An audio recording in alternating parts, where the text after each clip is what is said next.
Wait a second. What? We're starting? Oh, no. Whoa, whoa, whoa, whoa.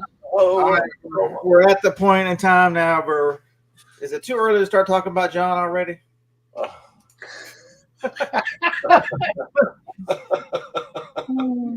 had some great comments, and John skipped them all. That's just terrible. That's why I don't even pretend to read the comments because you're supposed to be in the car driving, dude. Yeah, what the hell? Yeah, what the hell? What the hell? So yeah, it's Friday night, and I've got my homemade hooch. I tried to make my own salted caramel. I should have just gone. Yeah, you should. I should have done this. Got one. It's not nearly as. It's a lot stronger, but. So hope everybody's doing well here on this lovely Friday night. That's what I should have gone and got. Hell yeah. And it comes with this cool ass bag. I mean, you can't go wrong. I mean, I've got the bag somewhere. Is that the peach? No, that's the caramel. Salt. Okay. This is the good stuff, man. This stuff's evil. So I hope everybody's having a good night of sales.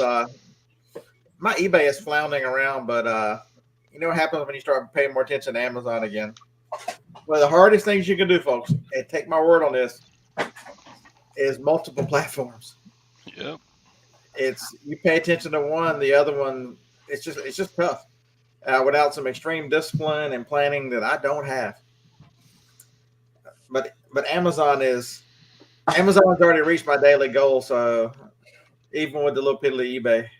I had a 0 day on eBay this week for the first time in 111 days. No way. Way. No way. It was absolutely terrible. I don't believe it. Silence unknown caller. Nice.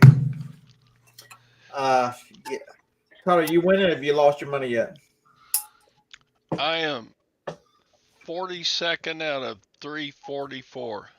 Where's Mr. Sadie? Sadie is not as good as me. What? Again? Oh, no. I'm beginning to think Sadie needs to quit. Right? I'm thinking the same. Well, I got lucky. I got 4 8s a couple of hands ago. But it's challenging. So I watched an interesting video today. So I'd never watched Tech and Sports, and he has some interesting points tonight. Where he talked about knowing your business so well, you notice the changes, and staying in the business, head down, working, and the difference between the people who are, and I wholeheartedly agree with them, the people who are succeeding and the people who are floundering and blaming everyone else is the fact that, they're just being outworked. They've got better titles. They've got better everything, and it shows better products, better titles, better. But it's so easy to go, eBay changed. eBay sucks. And as eBay tells you what they want, and people fight it tooth and nail. They tell you exactly what they're looking for, how they're changing, how things are, and how important the first what is it, 10 or 15 characters of the title are, and people are still putting in fire flames and all kinds of ridiculousness. Oh Lord! Oh shit! What? We can't be responsible if you hit the ditch. We're not responsible, right?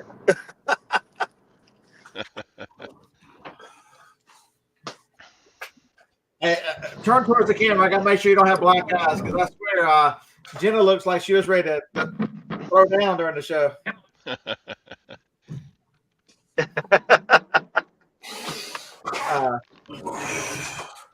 But you're wasting. I mean, look at the. He had one great point. How many people search their own listings and everybody go, "Oh, Beard, I search my own listings." Do you use a different browser? Do you use an incognito mode? Because remember, eBay uses AI and other search things. Once you search for something, they remember it. Just think about how many times you have looked up something in a store or at a yard sale or whatever, and when you open the eBay app next or online, it's on the main page. they skew things towards what you look at. And so if you want to find out how you perform in a search, incognito mode is easy on phones. It's easy. Easiest thing to do is download a second web browser. Microsoft Bing, Firefox, whatever, Brave, whatever, and never log into it, and search your stuff over there and see what it is. You'll be absolutely amazed. And not only that, while you're there, if you're not in the first, just let's be for real. If I've got it selected to 50 and I go down to the first 50, I'm not going to the second page. Am I the only one that, will just search for something else? I'm not going any farther. Right.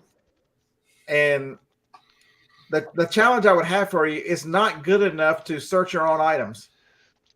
If you're not in the first 50, what is different than the items that are above you? Is my question. Do you take the time? Are you invested enough in your processes to figure out what's the difference in the listing?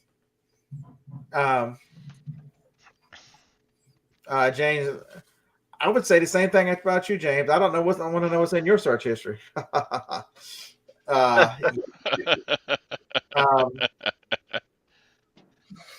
don't know what's wrong with my search history. Every time I log into Facebook, I see all these Oriental chicks. I don't know what it is. What have you been doing? Flip it good. It was it was a very good video. It was a little long and he repeated himself a little bit, but he was really driving the point home about how serious you got to take this. Reselling is, folks, when a lot of you guys started, a lot of the people that complained started, the pandemic was going on. It was easy. You could put anything up there and it would sell for stupid money. They were playing with house money.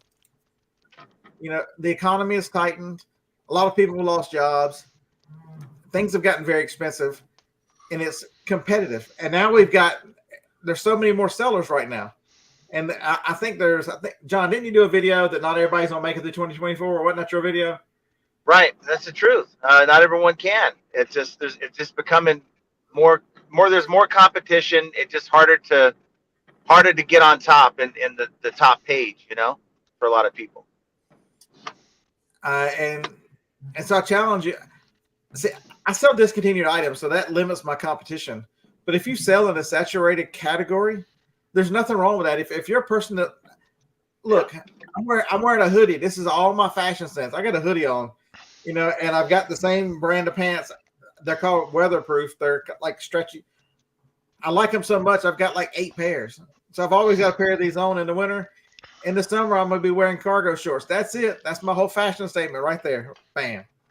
And so clothes, I don't want to get spots out. I don't want to do measurements. So it's just not me. But I will test electronics, like the little tape player there. Tracy, are you here tonight? I'd like to. Was that the one that was at the estate sale you went to? I can't remember if that was at the first one or the second one. If it was at the second one, maybe it was at the first one. I know you left me the iPod, so I appreciate that.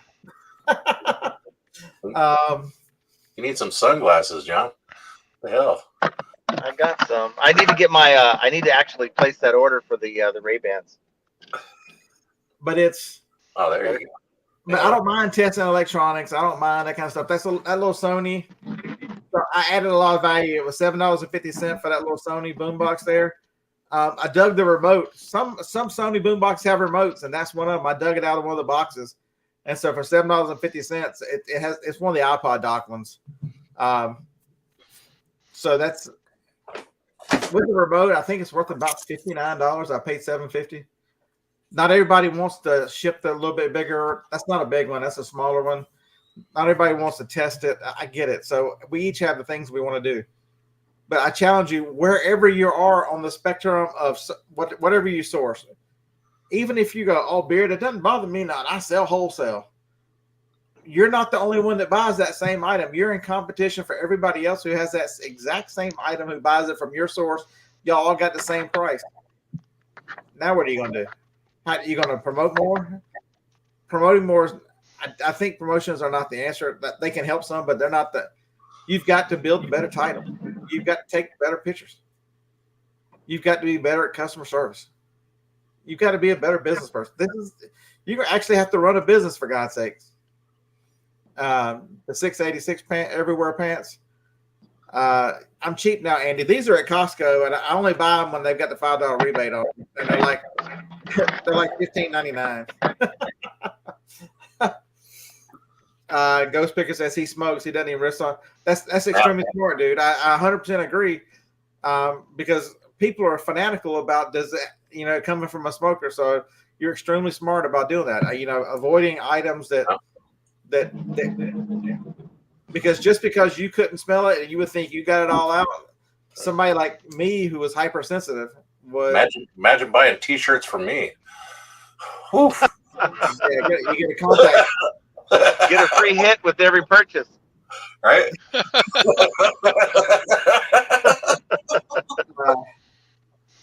I can't tell. Everything smells great. Like, it's fine.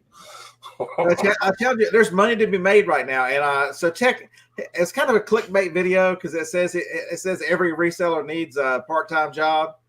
And so I'm like, part-time job, my ass. It's all I can do to work this long-ass job. And his thing was that once you do everything you normally do, clock back into your business as a part-time job and work a few more hours, doing research. How many people do research about he sells a lot of clothing, so he was talking about researching the clothing brands, and I think he used Abercrombie and Fitch as an example. Everybody would go, "Oh, it's a mall brand, it's dead," but he said there were certain things in there like some kind of camo cargo shorts and a couple other items he picked out that sell wonderful in that brand, but you'd only know it if you studied the soul, to study that brand. And so make yourself an expert on that brand. And then where do you clock in? I don't know.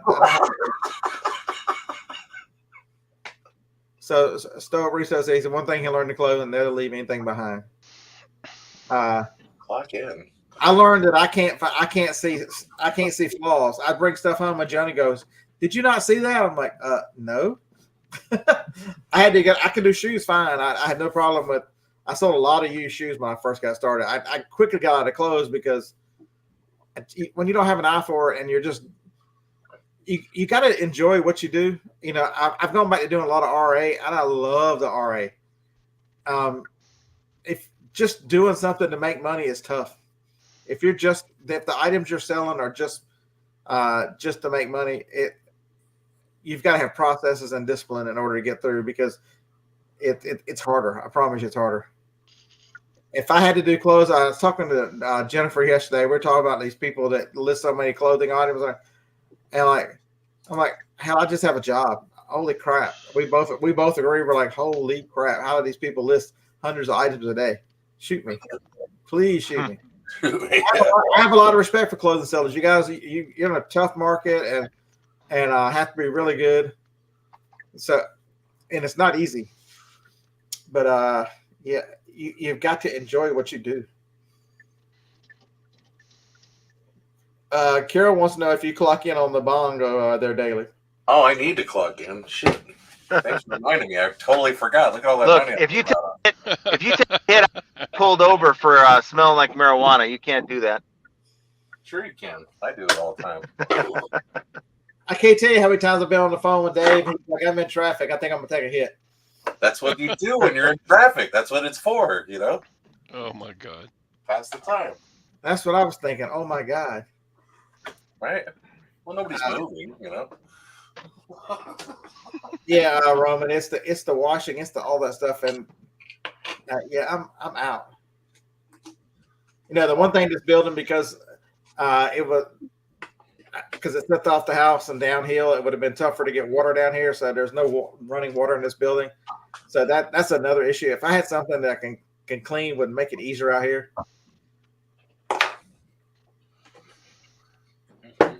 Biff said if he didn't like what he sold, he'd have to go back to standing behind the stove. Dude, if I didn't like what I sold, I guess I'd have to go back and ask you if you wanted fries with that. What the hell with that? Or at least making somebody ask you, do they want fries with that?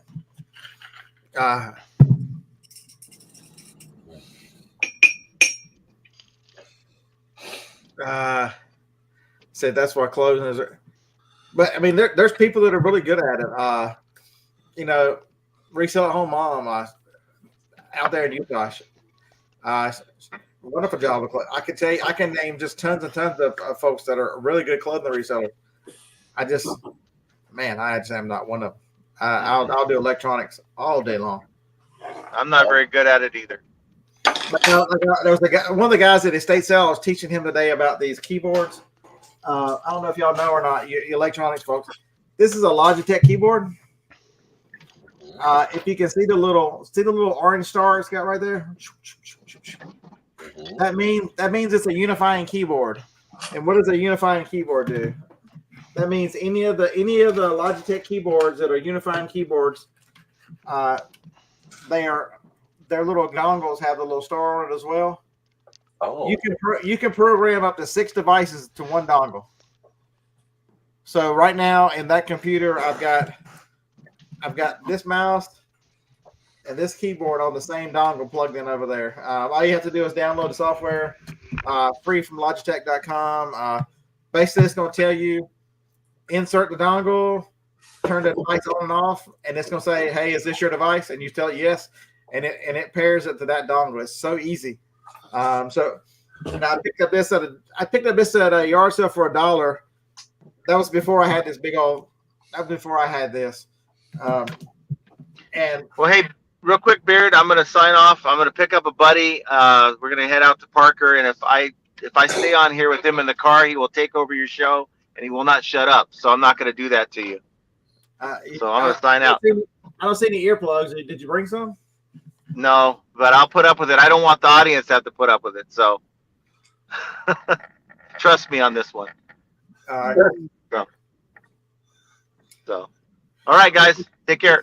See you, buddy. See, James, that's why I don't want to see your search history. You're talking about dongs already. Nobody said dong. no. Nobody said. But it's, that. So how does this opens up a world of stuff that I can use? Because I have like 6 or 7 of these type of devices. And so if I wanted to sell this keyboard, I could just sell one of the dongles with it, knowing that I can pair it up with it. And I've still got 5 more left for all the rest of the devices. I don't need that many. It means you can, at a yard sale, what do you do? Hey, this thing needs a dongle. It doesn't have one. You've got $3 on it. You take $1 from it. You can really if you use your knowledge, you can negotiate down. Because they're going to look at you and go, "Oh man, I don't know where it is. It might have been in that old computer I got rid of." That's generally where people leave those little bitty things. Oh, there it is. I mean, look how little they are. That's what happened to the one at the estate sale today. There was it was left in the computer. They sold the computer. The guy had already picked it up.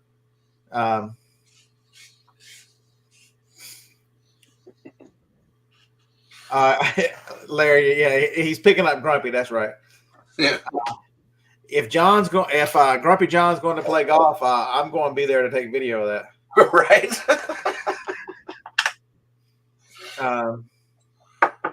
Yeah, Roman. That's a great point. Even if you don't have the keyboard, if you find that little, so it's not always orange. It's that little symbol. I don't know if you can see the symbol or not. It could be white. They make it orange, white. I think it might even be black, but that symbol will be on there. That unifying symbol. I don't know, James. He doesn't drink, so I mean, what good would John be on a golf course? He's not going to play golf. He's not going to drink. What good would he going to be? Yeah, that's no fun. So how much percentage do you pay at the auction house? We pay 30%, Kathleen. So basically, here's how it happens. Every Monday morning, I drive to the auction. Generally, listen to one of the books I'm listening to right now. We're doing. Got to have that one finished in a couple of weeks. It's Rich Dad Poor Dad. 30 minutes away. I'll get there. Wait on Big John to open up. Man, John's a nice. I know too many Johns, by the way. John's a nice guy. He gets it right at 7. I've got the same tables each week, one on each side of this. They divide the building in half. One's one week, one's the other. So there's always an auction running. I have 2 tables on one side, 3 on the other. And so I go out there and put all my stuff out on the tables. I put my little labels on them, and I walk away. That's it. They come behind and number them, photo them, descriptions, and put them online. And that's all. So for 30, I think it's a pretty good deal for 30%. All I do is lay it on a table. So if you're playing the home game, I had picked up some Thomasville. Somebody told me they were called King nightstands. They were tall. They were extra tall nightstands. They were $50 at the estate sale on the last day of the estate sale. Last night they sold for $250. So I cleared $140 on those nightstands. That was nice.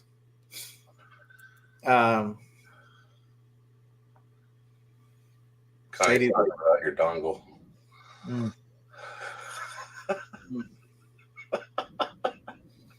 There are some resellers that sell $700 clocks. Mr. Sadie and the $700 clock. So we had here's a great example. So I got I say this with the utmost love. Rat Bastard, my buddy Rick. That's his nickname. Harlan's brother, when he was still with us, gave Rick the nickname Rat Bastard, and I need to get the story behind that. I'll get the story behind the name. But we were at an estate sale, and there were 2 clocks. He got them for $15 each because they didn't work, but he's retired and he loves tinkering with those things, and so he got them running. Harlan, what did they end at last night? The last I saw, one of them was at $160. And he paid $15 for that at the estate sale. The same one that Harlan got the trunk that went $20 to $170. That was a pretty good estate sale, by the way. We probably owe we probably owe what's his name a beer for telling us about that one. It don't matter, Harlan. We can tell him about the auction all day long. He's booked out for what, 3 months, 4 months out. Yeah, good job. Good luck. But I challenge you, there are consignment auctions everywhere, folks. Find one in your area. There's got to be one.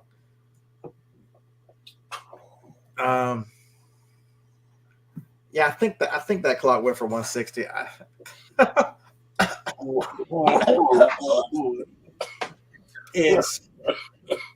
challenge you. There's so many ways to resell. There's so many ways to resell. There's so many, and I just challenge you, whichever way you decide, whichever way you like, become the expert. Figure out what makes it work. Everybody will bitch to you. Oh, Whatnot, you got to have an audience. I go on Whatnot. I hadn't heard of hardly any of those folks. So you see Ryan and Allie, they've got a big audience. They've earned their big audience. You see folks like that. You see Mike Storage Auction. I can tell you the secret with Mike. Mike has a lot of auctions, has a lot of good stuff. I mean, if you're consistent on Whatnot and have good stuff and sell it, you will get an audience. I promise you will get an audience. Yep. Because that audience, when you're like Mike, people watch his channel, Storage Auction Pirate, to see what he finds. It's not everybody's there to buy it. Not everybody there's a reseller. There's a lot of people just because of the popularity of the TV show, they want to find out what's in a real locker is what I think is what a lot of the fascination, so they can figure out what's TV and what's not TV. You know what I mean? So dude, he's almost quit eBay. He sells so much on Whatnot.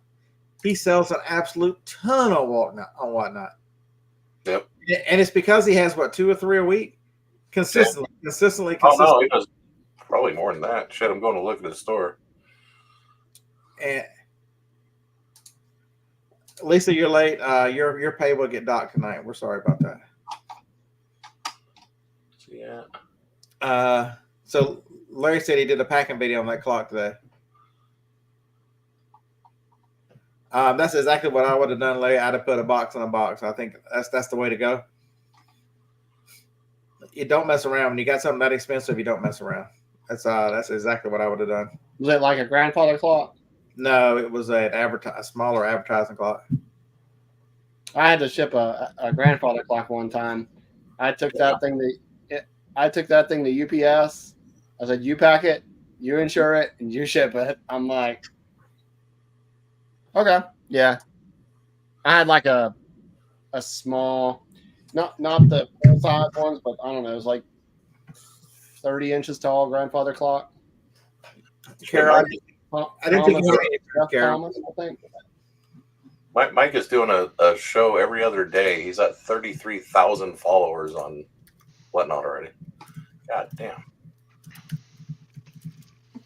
I mean, the consistency. So the one guy, there's a guy I watch on whatnot. He's every morning at 10 o'clock. He does video game stuff. He'll tell you his schedule. He gets up, he does the auction. He'll grab lunch. He'll ship everything, and then he'll go source for a couple hours. He'll come back home. He'll set the auction up, and he'll do it again the next day. Oh. He's like he's built his audience, having good products that people want, and consistently at the same time over and over. He doesn't do Saturday. He does Monday through Friday at 10 a.m. I think part of the trick with whatnot too is they got smart and they started doing a lot of giveaways, and what that did was got a lot of people following. You know what I mean? Right. And then the other thing about the giveaways, if you win a giveaway, now your shipping is pretty much free. So now you're more adept to maybe want to buy something. You know what I mean? Because you won the little freebie, and now the shipping, anything you buy moving forward is going to be like free or next to nothing in shipping. So, and if you were a smart person, you would remind them to. I'd tell them, if you're the giveaway winner, your shipping is now covered for the most part. It's going to be very little. So if there's something you like, you're going to get an extra good deal. Yeah, Mike will come on and spend 10 minutes doing 2 or 3 giveaways, talking about all his upcoming shows, showing you what he's going to do, and then getting you to bookmark his shows. That's brilliant. It works. And you just have to be nice. I mean, majority of the people are generally nice people. You do run into the James W's of the world, and he probably wouldn't be great at it. But everybody else in the chat, I can say, is pretty good. So even you lurkers, we appreciate you guys.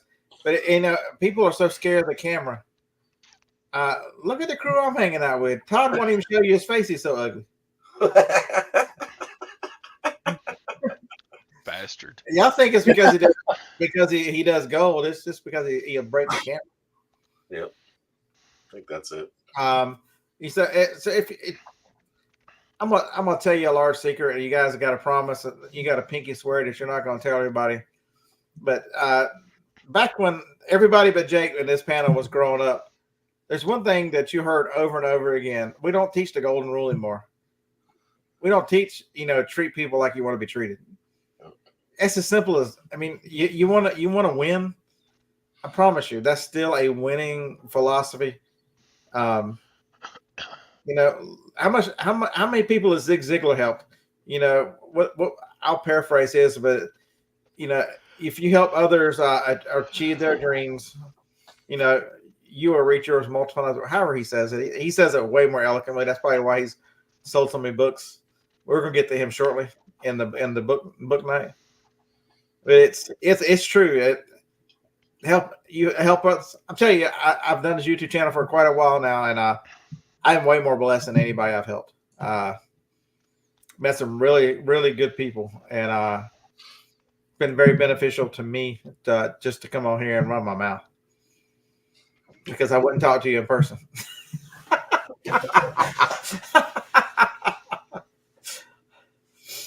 I even enjoyed meeting Carol, for God's sake. Carol. I'm a glutton for punishment. I've met her multiple times. How's that?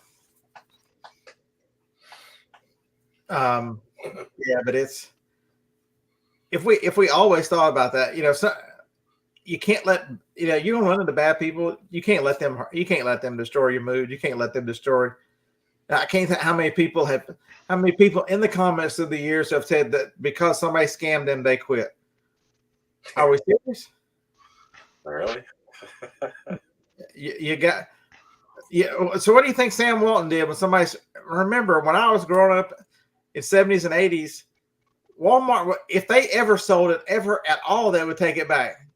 Sam Walton built Walmart on that damn return policy and the way he treated people in Buy America. That was it.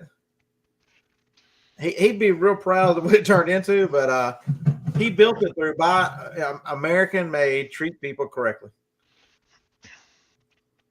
You know, do you think he should have quit when somebody brought back an item that he probably should have taken on a return? Go to Costco for. Does Costco look like the? And I challenge you at 10 o'clock tomorrow to go beat all the old people out of the way who are going to be at Costco at 10 o'clock in the morning when they open up tomorrow. It's going to be walled. It is so popular. They're building a second one here in Huntsville. And that is rare. They don't put a lot of, you don't see a lot of two Costcos in the same area. I mean, if you live where Dave is, like 20 million people, I get it. I'm in the South, though, but to get two Costcos.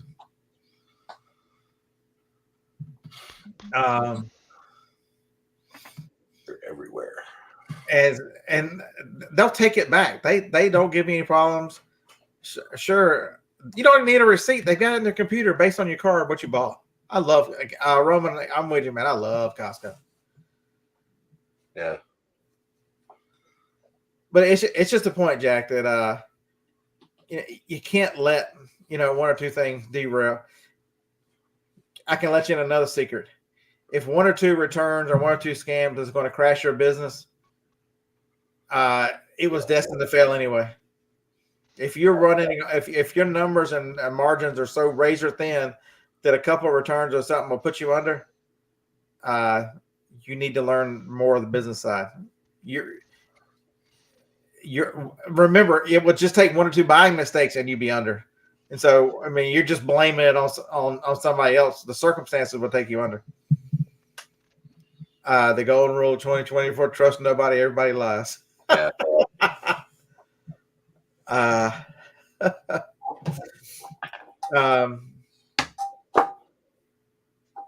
Fart sack, I'm just smoking the weed flavor. I don't even know what flavor it is. You don't do flavors. I don't know, man. I just buy whatever my son's friend gets. I buy a whole bunch of it. John, if you're still listening or your ears are plugged up, that's like, since your short show today, that's like my 5th or 6th Amazon sale. None of those count towards your guarantee. I'm still waiting on my eBay sale. Yeah, what the hell? Roma, that's right, shoes. So, and they do clearance too. They had some clearance Legos a few weeks ago. How many, Harlan? How many did you pick up for our buddy? You picked up 150 Legos at our Costco. And I'm just pointing that out, Jack. I know you're being funny, but it's anything that you allow to derail you from your mission.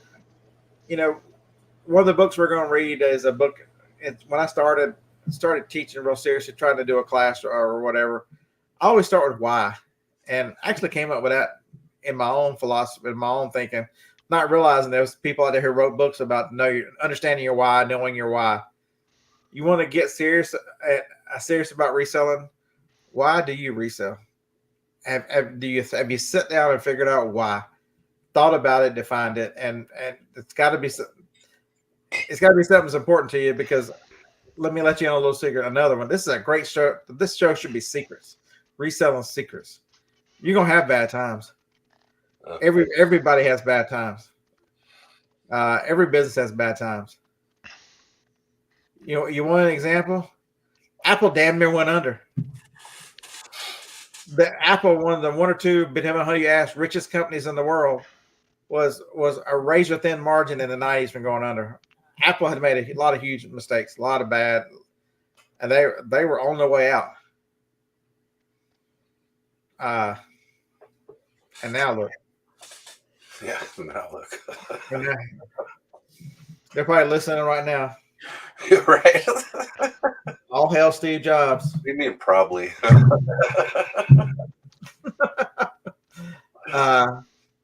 Biff, you're right. Nike was struggling before Michael. The missing mom trial. Tommy.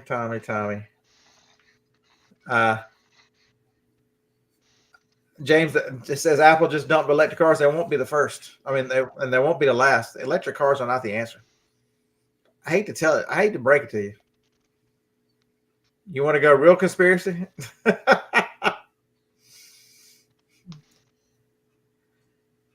Depending on who you ask, there's technology out there that'll power this entire planet with no petroleum and none of that stuff.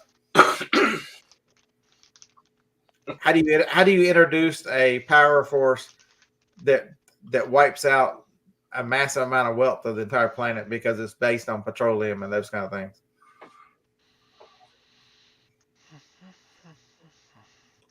You want to go real deep? I'll take you down the rabbit hole. Yeah. We'll go so far down the rabbit hole. We'll come out the bottom side of the flat Earth. Oops.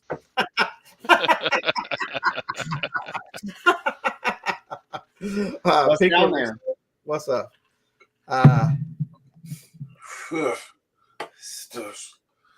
It's they're just not the. So did anybody watch Ryan's video last week? Ryan Roots. So he's calling it Car Chronicles.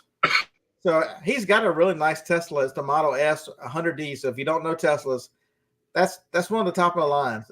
That's the car. It's the original, but the 100D is the biggest battery, the tri-motor, everything. So he thought the battery. If you caught the story he told, he thought the battery. The car was really dead. They told him that he needed a new battery. It's got a special battery for the car that's a 12 volt that brings everything up before it goes. Well, when they logged into his car after he couldn't find that battery, the guy at the service department goes, "Yeah, that's not what's wrong with it. Your entire battery system is dead. Don't worry, it's under warranty." How much would that cost without the warranty? $20,000. And then right after that, one of the motors on the wheels died. One of the 3 motors died. How much would that have cost? $15,000. They were both covered. Yeah, look over in China and all these places that have got all these fields full of electric cars. So am I watching What the Hell's Court Issue?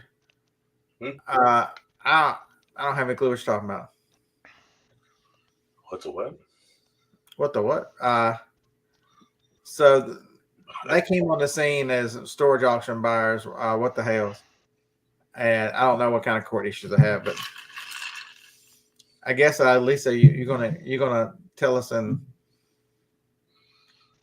what in the world.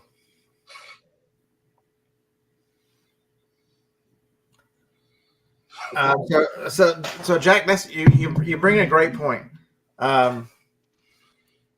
You want to really succeed. Stop chasing trying out to chase the Joneses and have everything. I got 7 car payments left, and we'll be out of car payments. I like my old truck, the 2013 with it's about to turn 174,000 miles. Let's go. I spent like 8 or 9 hours in the van. The van's got 226,000 miles. That one will roll too. Big Crimson said he was just getting started. We're going to 500,000. Yeah.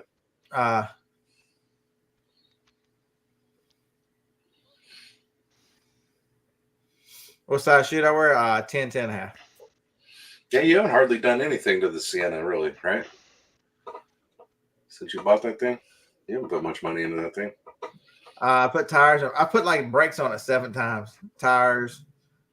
I mean, no major.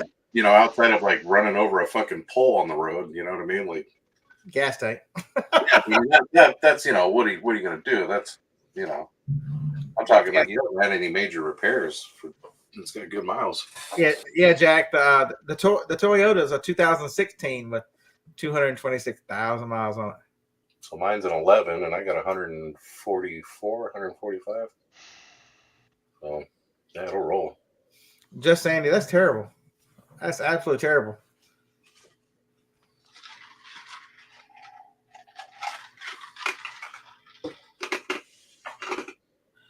Yeah, I'll just keep repairing vehicles. Thanks, Sandy. What happened? Johnny's little car's only got 64,000 miles. That's a 15.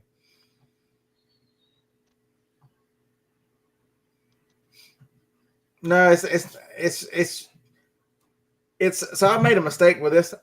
the 15, I did not need this 15. I talked myself into a few things about it, but it was really not worth it upgrading from the 14 to the 5th iPhone.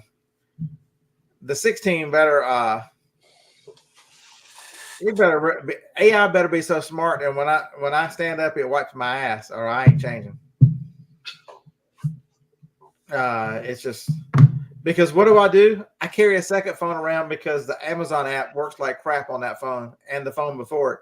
So I carry an XS Max around to scan Amazon with. Is that crazy?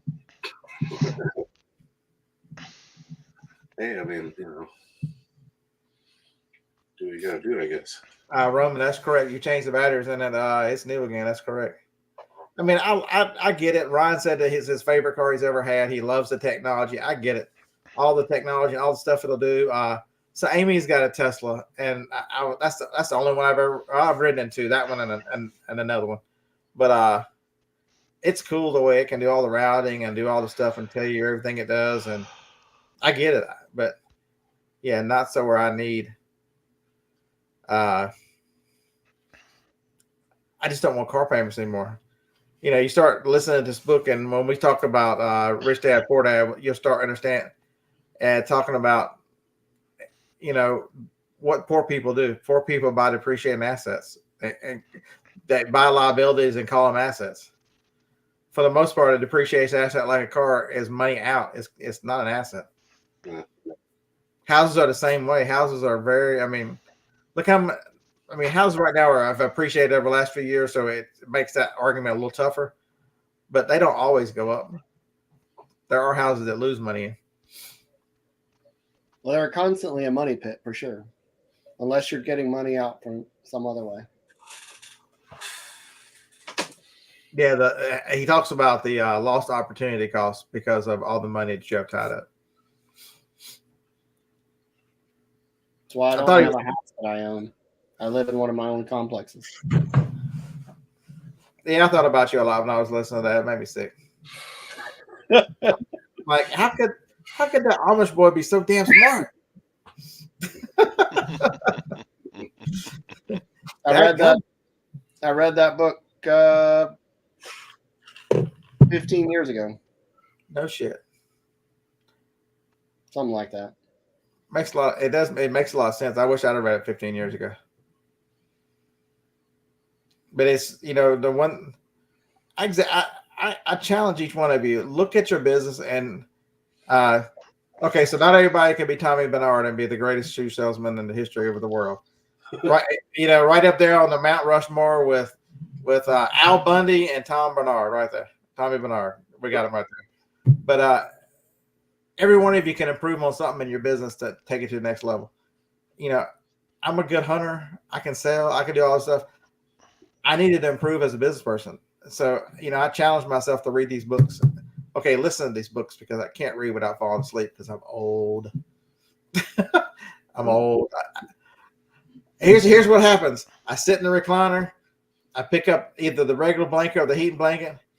Phoebe jumps on top of me, and we take a nap. It's like, sometimes Franklin joins, sometimes he doesn't. I'll show you what it looks like. It's terrible. It's terrible. You sit down in that thing. You sit down, and this is what you end up looking like. You have Phoebe's asleep. Franklin's got his wiener to the air, and I'm about to go sleep.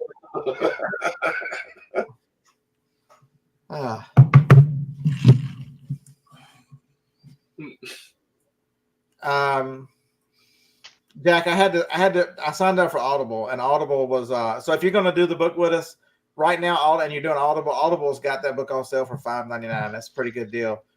Rich Dad Poor Dad for $5.99. That's outstanding value. I'm supposed to get my damn library card again. Ugh. Is it available on the audio version on Audible? Yes, $5.99. And so I save my credit for the next book, whatever it is. But I challenge you, figure out what it is your weakness. You can. There's a way to work on it. And it's.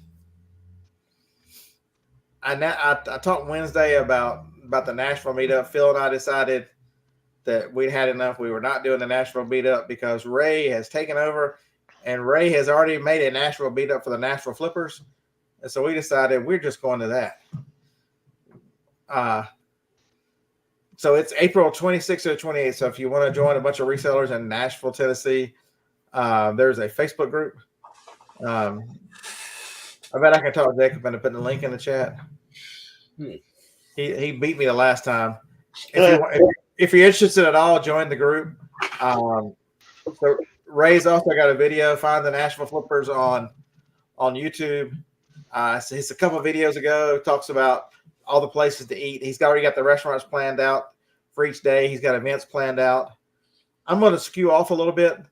So Saturday morning, he mentions going to the flea market first time. I know the flea market is high price. I'm going to yard sales.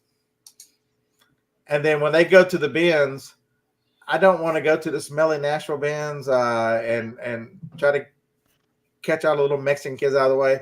We're gonna go to the. You laugh. You may go to just take a picture. They'll be running around pushing baskets, running around like daycare gone wild. It's crazy. We're gonna go to the flea market during that time. But the restaurants are great restaurants. Hattie B's, Nashville chicken, hot chicken. That's some of the most famous chicken in Nashville. And then one of the restaurants is Martin's Barbecue. That's Joni and I. Joni's gonna be with me. That's our personal favorite barbecue place in Nashville. They've got 4 or 5 locations.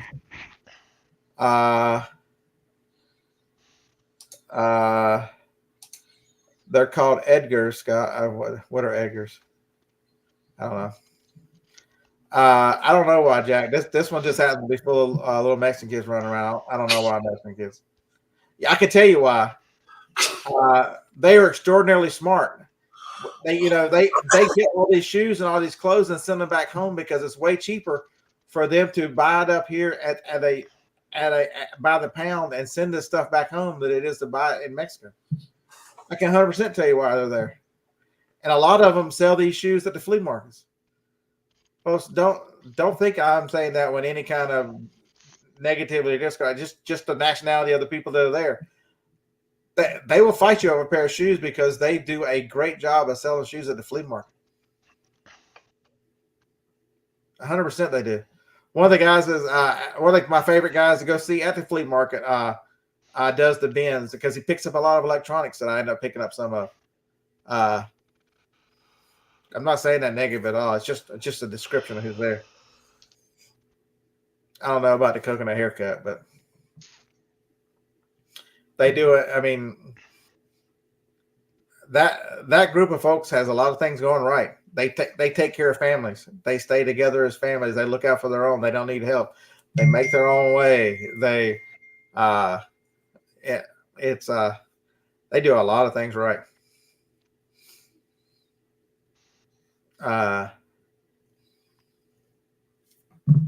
Who's bothering me now?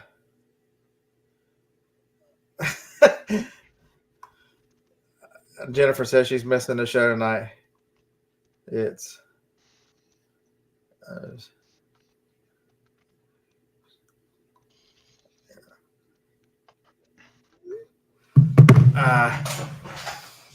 you're correct, Tommy. They do a lot of stuff we don't want to do, especially if you're dealing with the first generation.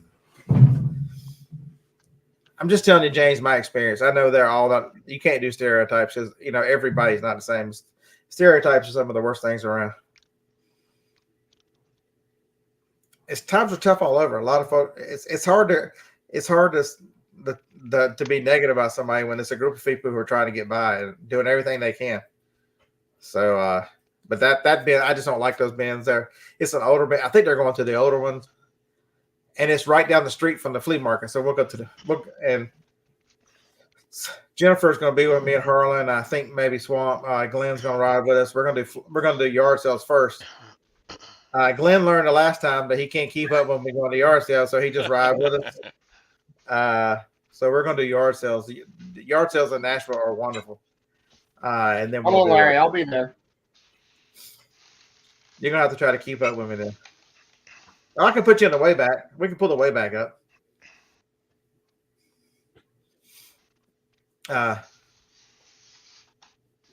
Yeah, Roman says he's got a reseller friend who's a Mexican, goes to the BNs almost every day, and it's a big time hustle.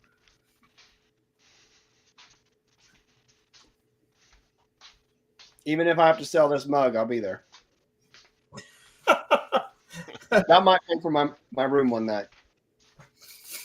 Yeah, we've already. So they've obviously got the hotel posted there. Everybody's going. Yes. They're trying to get everybody to stay at the Holiday Inn Express in Goodlettsville, Tennessee, which is a little north of Nashville. Express and Suites. Yeah, the Holiday Inn Express and Suites, Goodlettsville. Yeah, I've already booked our room. So Johnny, we've got I just got the regular king. I didn't get the suite, but pretty reasonable. It was $349 for the 2 nights. Not bad. You're going. The one thing at Holiday Inn Express, they've got better than average breakfasts, so it'll generally newer hotels. That hotel was there the last time we were. If I'm not mistaken, Jake, it's right across the street from that other hotel we were at the last time. Yeah, what was that other one? I'm trying to remember now. It was green and white. Was that a? Well, I can't remember what it was. I'll check it out here. But anyways, yeah, we've got 85 people in that Facebook group right now. Let's see if we can get that to 100 tonight, just by people joining from here. So, yeah. What is it? If you don't know the Nashville Flippers, Ray, they're good guys, good folks. They do Whatnot as well. They spend a lot of time on Whatnot. I caught them on one of their Whatnot shows. Connie, unfortunately, I don't know the room. Sorry, they haven't assigned that yet. Facebook group, David. I think it was the the Wyndham. The Days Inn by Wyndham is where we stayed last time. Yeah. So T Flips Tracy will not come live on my show, but he'll be there, so you'll meet Tracy in person. And Glenn was there previously. I can vouch for Tracy. Tracy's a good. He's crazy as hell, but he's a good dude. As long as you don't get my shit tomorrow, Tracy. Who else was there? Pat Dees was there, and hey Tracy, you saw Aldergate. They canceled that for tomorrow, right? Because of weather.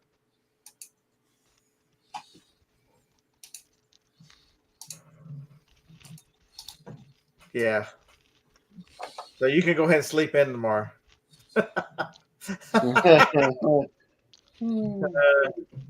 Hey, save us a spot in line, Tracy. We might have to cut in line with you.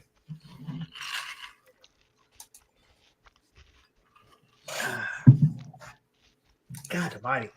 Don't try to make your own salted caramel.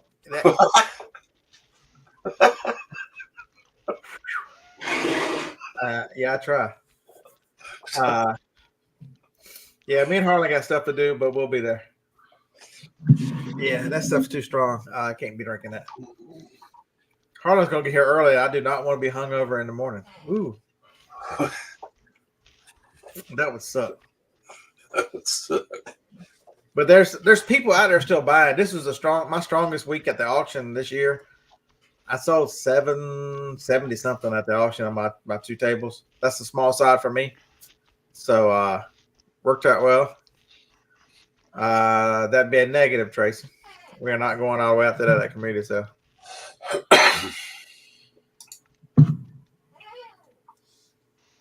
We got other stuff to do. You ain't the only one from Huntsville that watches this, so I can't be telling our plans. Me and Harlan got to be on the down low. You could text me and I'd tell you. Yeah, it's. But so there's people out there. They're still buying. They're still. It's, the great. eBay just showed you that their sales were flat. So that even though they lost 1 million customers, their sales were flat.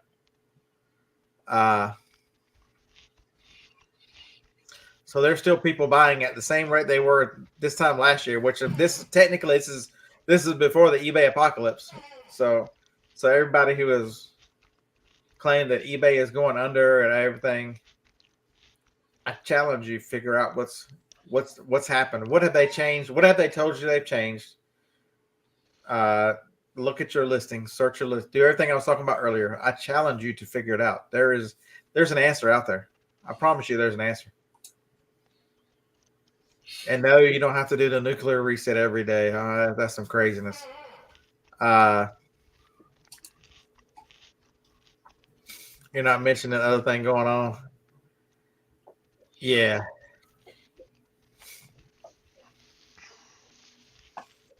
I might have been in one of those, Mr. Sadie. There's an important reason why every trip I ever take, I go to Walgreens. There's an important reason why. Dave, tell them what the reason why I go to a Walgreens on every trip. You don't want to know. You got to know where the clean bathrooms are.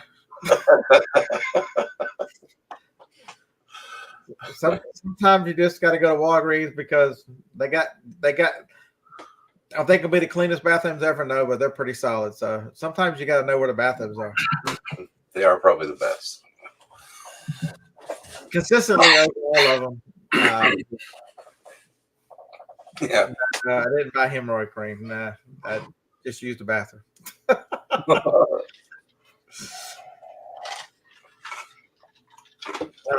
it's. So I'm just curious, how's everybody's year started out so far? I wish every day would be like today. Let's see what percentage I'm up now on Amazon for the month. It's been good. For this month versus last month, I am up 816% on the first day.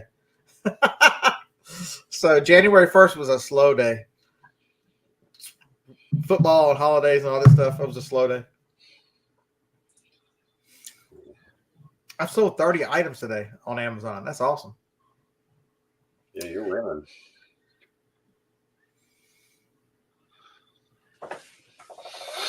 John is gone and it's time to party.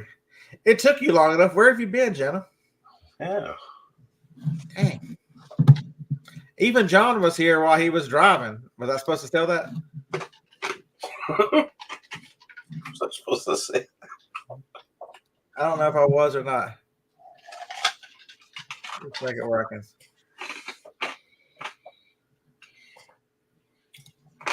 Let's make it work and see her. If I wasn't supposed to say it, I didn't say it. Just say you saw him in here. That's what you keep it a secret. You know, once mid January when I started focusing and started deciding that I was going back to my roots, things have gotten a lot better. Last half of February has been outstanding. This last week has been really good, really solid. Actually, act like I know what I'm doing as an Amazon seller. Amazon's probably going, who woke this fella up? His account's almost been dormant. Who woke him up? Stuff in. What the hell? I sent stuff in. I'm doing a shipment tomorrow after the sales. Oh yeah. So he did not comment. That's correct. And he did watch. He was live on the show, but he just watched. Yeah, my eBay, I had a 0 day this week, Tracy, for the first time in 3 or 4 months. But not today. I'm at $54 a day. Went in. eBay's up 39 cents, Kathleen. That's awesome.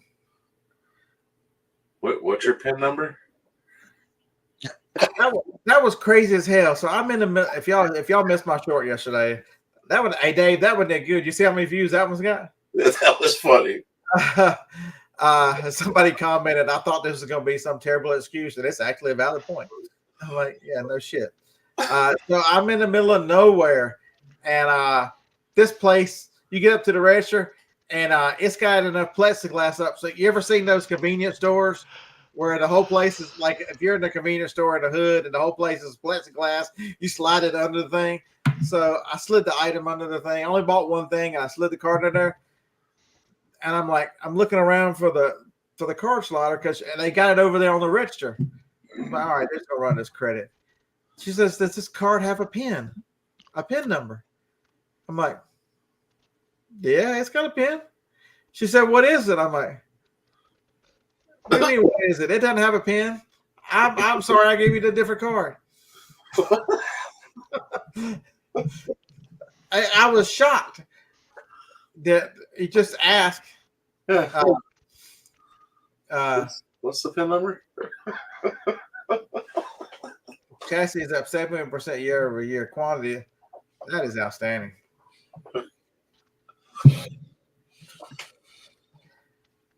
James. Okay, I'm a faithful husband. $50. She could have got a different tip. There you go. That's all I got to say. I'm kidding. I'm kidding. Yeah, that's absolutely insane. I mean, they looked at me with a straight face. I'm like, how many other people had she asked for their PIN number? I can see she's over. That'd be the one place that because you can't see the scanner.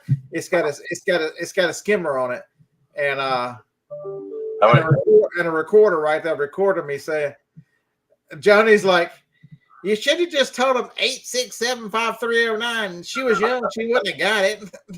Yeah. I'm wondering how many people have given her their pins. You imagine? I would bet anybody other than me would just. It was small town Tennessee. That's what I'm saying. Like, I mean, they had a McDonald's, they had Ace Hardware, and the Walmart. They didn't have a Walgreens. I stopped for 2 stores and McDonald's because I needed something. I was so desperate to get something to eat. I ate McDonald's for God's sake. Ugh. it's terrible. Hey Todd, if she'd have asked you for your pen, you could have unloaded some of those Uniball things.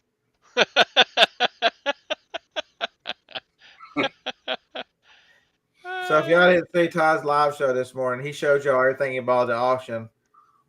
It was erasers and pen tops and 10-pin connectors. It was crazy.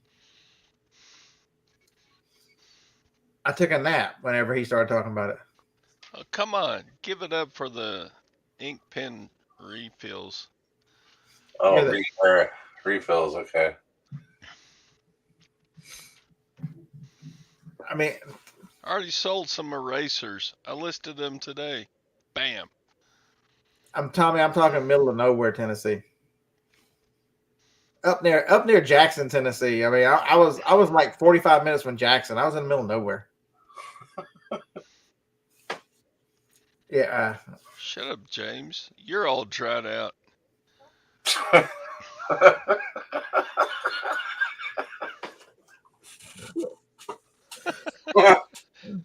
But I miss that kind of stuff. I miss the craziness of doing RA because I really need to. So John's talking about buying those glasses. I really need those glasses because Dave's been on the phone with me. I'll tell a cashier anything. My favorite ones are this. I had bought all these damn toys, and this lady had asked me. She's like, "Oh, I know somebody whose kids are gonna be happy." I'm like, "Yeah, but it's gonna make the baby mamas mad if they don't get the same thing." And she looked at me when I told her I had 12 kids and 9 baby mamas. Oh my goodness! The look on her face when I said with a straight face that I had 9 baby mamas.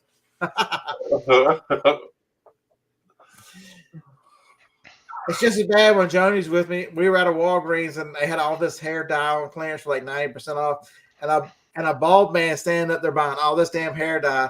And she's talking to Joni because I guess it hadn't crossed her mind. And Joni talking about she likes to custom make her own hair colors. I'm like, holy.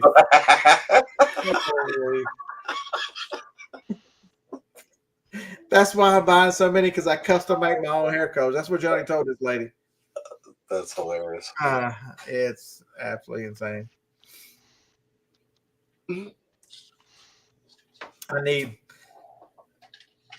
I definitely need some of those glasses though.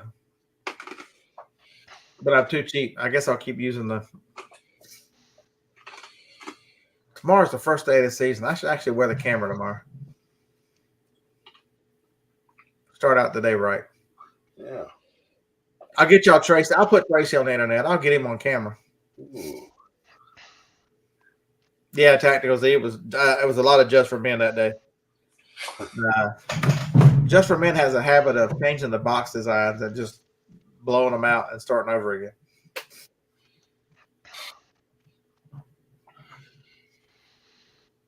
All right, so what else y'all got for us tonight?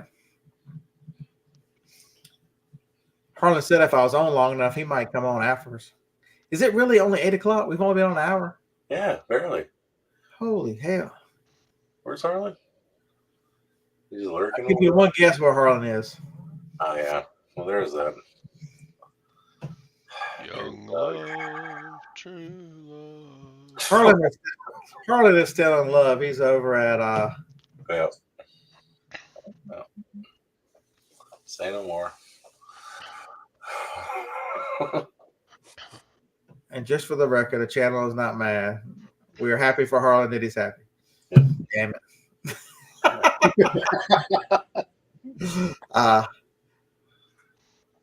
He was in here earlier. He's probably still listening, laughing. He's lurking. Now I can't make any if I'm gonna wear the camera, I can't make any more jokes about Harlan needing like somebody to fit in the maid's costume or any of the jokes that I would make. They just don't have the same ring anymore. Dang. Dang it. 6 p.m. at the Benz. Are the Benz open this late, Andy? Ooh. I would not be at the Nashville Benz this late. You taking your life in your own hands.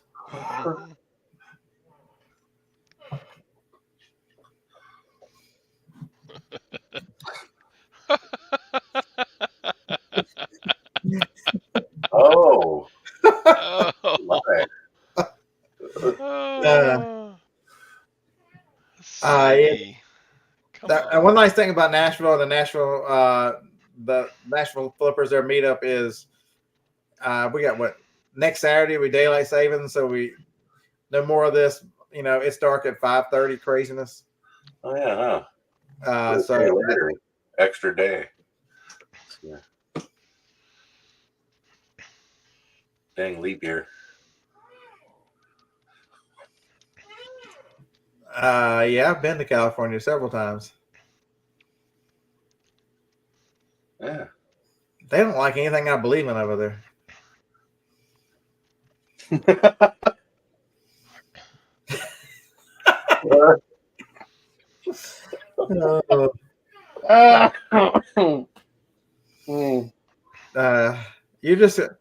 got to understand James. You tell James that you're just challenging James to come up with more inventive shit.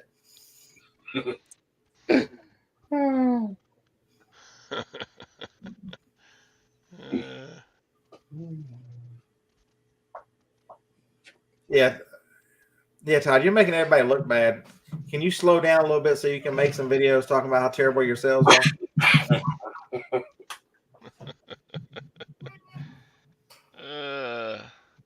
I can't lie like James. So Biff said when he lived in Nashville, the most incarcerated zip code in America. Interesting. Anissa said you're selling to your audience. You got people from your audience buying your pens and erasers now? Yeah, Anissa just bought a dog from me. You gonna be like them now? Or are you gonna make a video saying this is going out to one of my subscribers? Mm-hmm. Oh my God. Commonwealth Picker, you better watch out. He's coming for you. He's gonna destroy your whole empire. It's gonna be the hand that destroyed the empire. Mm-hmm. Remember, it just took one shot to take down the Death Star in a hole about that big. Kevin, you better watch out. Todd's coming. Precise. Didn't make sense to sell to your friends for zero profit, but I'm doing it. Hey, I'll sell to my audience. I know there got to be some big girls out there in the audience. Don't y'all need some 3X? Come on. Oh, man. I got make an offer on there. I'll give you a good deal. About 5 or 6 pairs. Oh, brick house. Come on, you little bastard. Band-Aids. Tactical Z, you can turn that one down. You ain't giving me shit in this. I'll send it right back. Chernock said he took a 350 milligram gummy earlier. Where are we at tonight? I don't know. Johnny was so proud of herself. Talking about she got home. She talking about she bought her own Delta 8 or Delta 9, whatever the hell it is. Go do it. She likes that shit. So, I don't. Don't do it. That stuff made me dizzy and nauseous. Ugh. Yeah.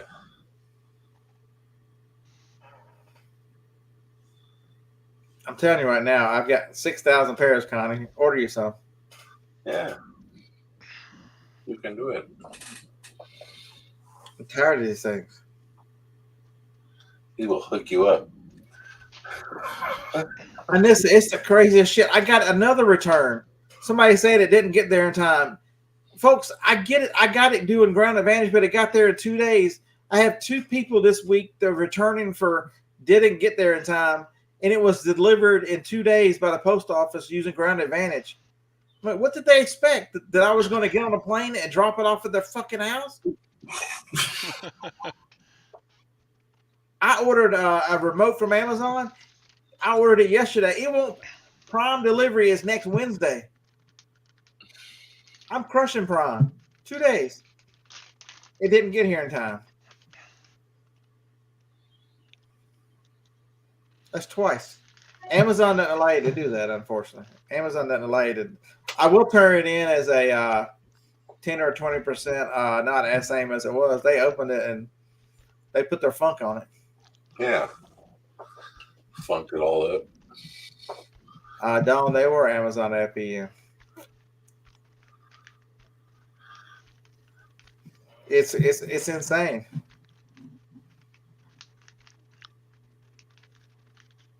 I need to send you some, Don. You can tell the world how great Flexies are. I tried wearing a pair. They cut my breathing off. I couldn't breathe.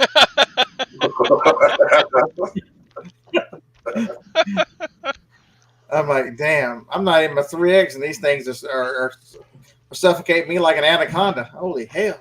I bet you look skinnier, though. Yeah. Everybody's saying we like the bearded picker moose knuckle.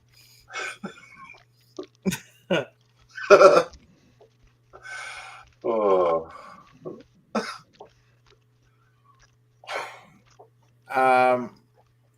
So Jason says if you're in a state where it is, let me make it, where it is not legal to look into the, Alabama's not legal because they opened the good book and it said Jesus, the 11th commandment is thou shalt not be on an altered state be high.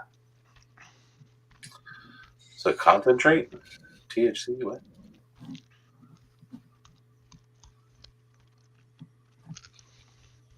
And this said, ooh. Yeah, it was bad. I tried when I sat down, it was even worse. I'm like, ugh, I can't breathe. It's a good thing I had 6,000 pairs, so I could just cut those off.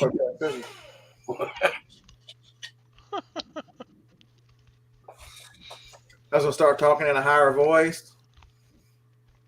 Oh my! I was looking around for a Bud Light. It was terrible. Looking for a Bud Light. Did you find one? Yeah. Green light. All right, Jason, I'm gonna write that down. THCA. Loopholes. I like it.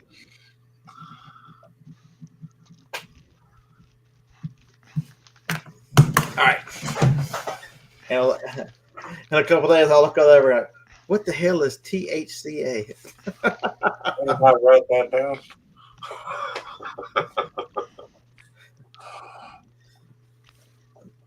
So which one of y'all's winning? Are you still ahead of Sadie in this tournament? Or was one of y'all kicked out yet? Sadie gone a long time ago. Larry, I thought you were good at this. He is. He got distracted. His wife's sister just got found out with cancer. Or wait, who was it? Yeah, Tommy, I'm not into that choking stuff. I was just trying to wear my. I was just trying to wear my product. I hope that wasn't my phone. Yeah, his sister-in-law. Sadie's sister-in-law is Man, found I out hate. she has bone cancer. I freaking hate cancer, man. God. These drug companies are just to go ahead and put the cure out there so we don't have to keep losing so many people. Yeah. I ain't sure of a lot of things, but I'm sure there's a cure for cancer out there. Yeah, it's mostly diet. Mostly our terrible diet. Yeah. I mean, the source anyway. I mean, I'm not saying Yeah, that's the cure necessarily. It needs a Source lot of stem cells. sugar. It needs a lot of sugar for sure. Mhm. What? I mean, that's not me intending to blame anybody for getting it. It's just the fact of the sad state of our food supply. And that's on purpose. Oh yeah, Yeah, Larry, that's how Sue found out. You know, Sue broke several bones, and they started doing tests, and that's how Sue found out she had cancer. She didn't break just several bones. She broke like every bone. Yeah, Cheryl, you're 100% correct. They make way too much money. They don't want to cure it. 100%. They don't want to cure it. Right. So we have a local group here in Huntsville that meets every. It used to be every month, and now it's like every other month. I don't know why it's every other month, but one of the guys who's been coming every month, his name's Andy. He just posted on Facebook that I just want to continue prayers for his wife. She just had a double mastectomy. I'm telling you, and they're way younger than we are. Mm. Ladies, take care of yourself. Get your scans. I promise you. We like having y'all around.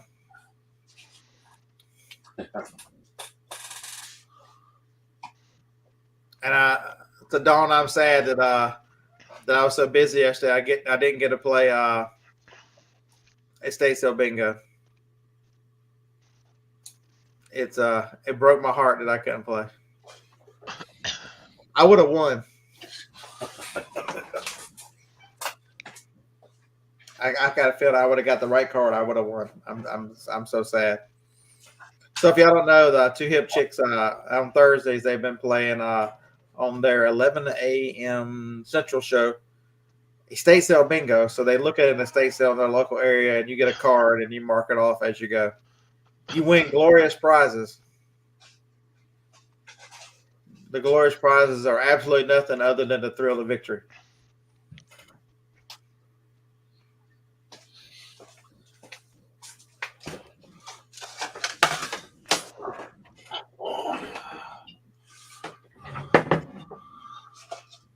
Whoa. Love them these. Right. Nah, it's pretty interesting, Larry. No brain rock. It's just no They brain were rock. already looking at estate sales, but it makes looking at the estate sales way more fun when you're playing bingo, trying to look at the pictures to see if there's a collection, which means, according to Mary, a collection means they have to have at least 3 of them. So you're looking at a picture. Is that a collection of geese? Are there 3 of the geese in that picture? Damn it! If it's only 2, Mary is the rule maker, and she will deem that not a collection.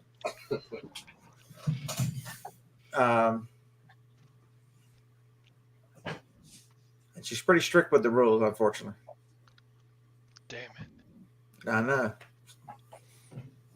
You've been in there. Have you not played yet, Todd? What the hell? Oh, Thursdays you go battle the biddies on Thursday. Yeah, those old. Oh, it is. Yeah, the Lutheran Ministries witches.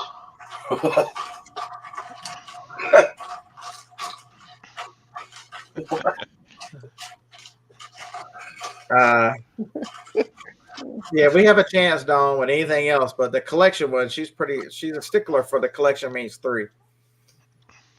Some of the other stuff we can talk her into, but I don't think we're ever going to talk her into a collection being 2. Yeah, James, piss a doctor, beat diabetes. Yeah.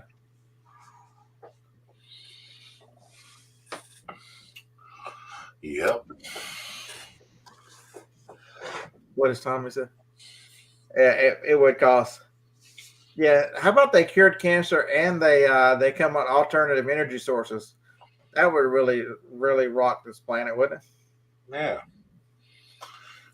Did y'all see what's his name from the Senate trying to announce that he wasn't going to run anymore or whatever it was, and he didn't. I don't think what's the name from Kentucky? I don't think he had a clue where he was. What's his name? McConnell, Turkey Neck from Kentucky. They asked him a question, and he had another one of them stairs like that. That somebody needed to tap him and do another little reset on McConnell. His assistant or whatever come up, grab him by the arm like they grab Biden. And I'm like, come on this way. He's not going to be taking any more questions. And he walked off like this. I'm like, good God, is this what our country has come to? That these octogenarians are. Can we make a rule? Yeah. Make a rule. My mother said me 70 years old, and I know she's got halfway decent sense, but I don't want her making decisions for the free world. Shit.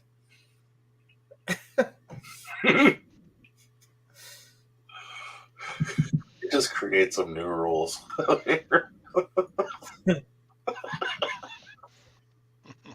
Can somebody look into this? Not that damn difficult. I mean, it has been a while. I had a thought the other day, too, as I saw that idiot from California, the governor. You put him and what's his name, the pastor from down in Houston in the same room. Let them battle it out and see who wins. You're talking about 2 slime ball greasers. Put Joel Osteen and what's his name, Gavin Newsom in the same room and see who comes out. Is there 2 more slimy individuals than Gavin Newsom and Joel Osteen? That guy, the guy that always dyes his hair black, that has the 2 private jets, and looks like he has demon eyes. That one. Is he the one that's asking why do you need 2 private jets? He says because the Lord called him to have private jets or whatever. Yeah. That guy's eyes are creepy, serial killer creepy. I'm telling you.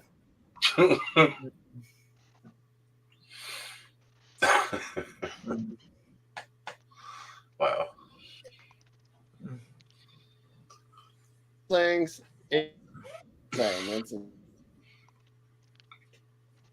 Last effort he has in order not to go off. Todd's gonna put on some hot karate this Thursday and carry some 10-pin connectors and pass them out like he's Bill Gates.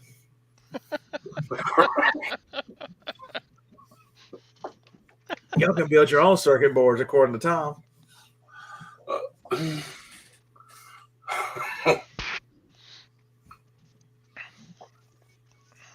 How come you ain't on here, Tom? What the hell? You in the chat. That's what you tell me all the time. Every time I comment in your chat, you put the link in there. I need somebody to entertain me, Tom. Come on. Yeah, what the hell, man? Yeah, Tom, come on. What the hell?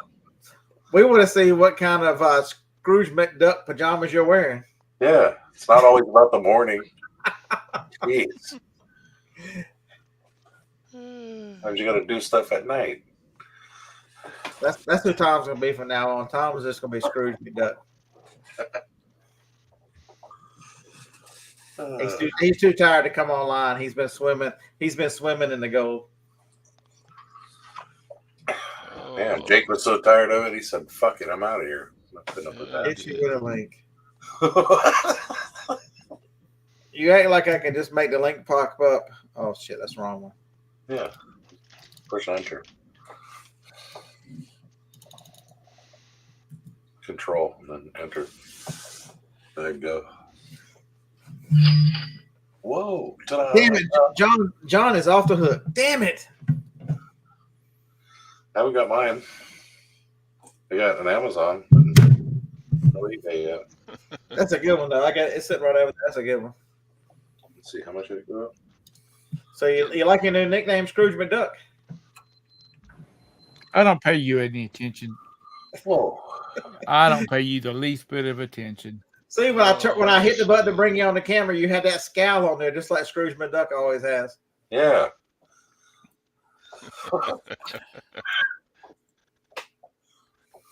Yeah, anybody else can come on here too. Come on, as long as you got clothes on. We don't want to see any body parts, male or female. We are discriminating tonight. No, you got to have clothes on. But we'll talk reselling. We'll talk whatever you want to. I don't care. It seems like every time I go live, they mark this show as limited monetization, like they think I'm gonna say something crazy. It's not me. Well, you will. You will. Give it a minute. Tom's wearing that orange shirt. He's trying to trick us like he's wearing a prison outfit or something. Are you gaming while you're talking? The new black. No, I'm actually trying to. I'm actually trying to put together a proposal on a piece of land, but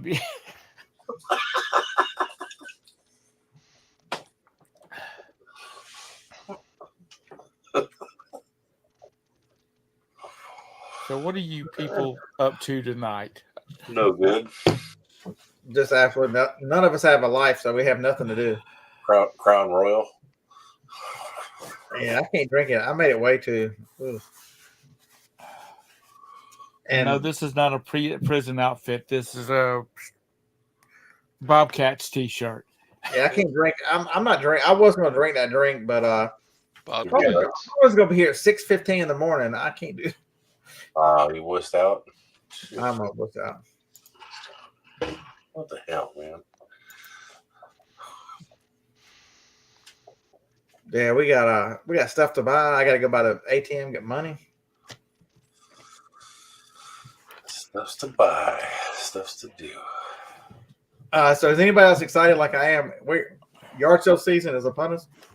Oh, I'm pumped up, but not really so much for myself, but more for you. So Dawn says she's editing a video. What's your video about?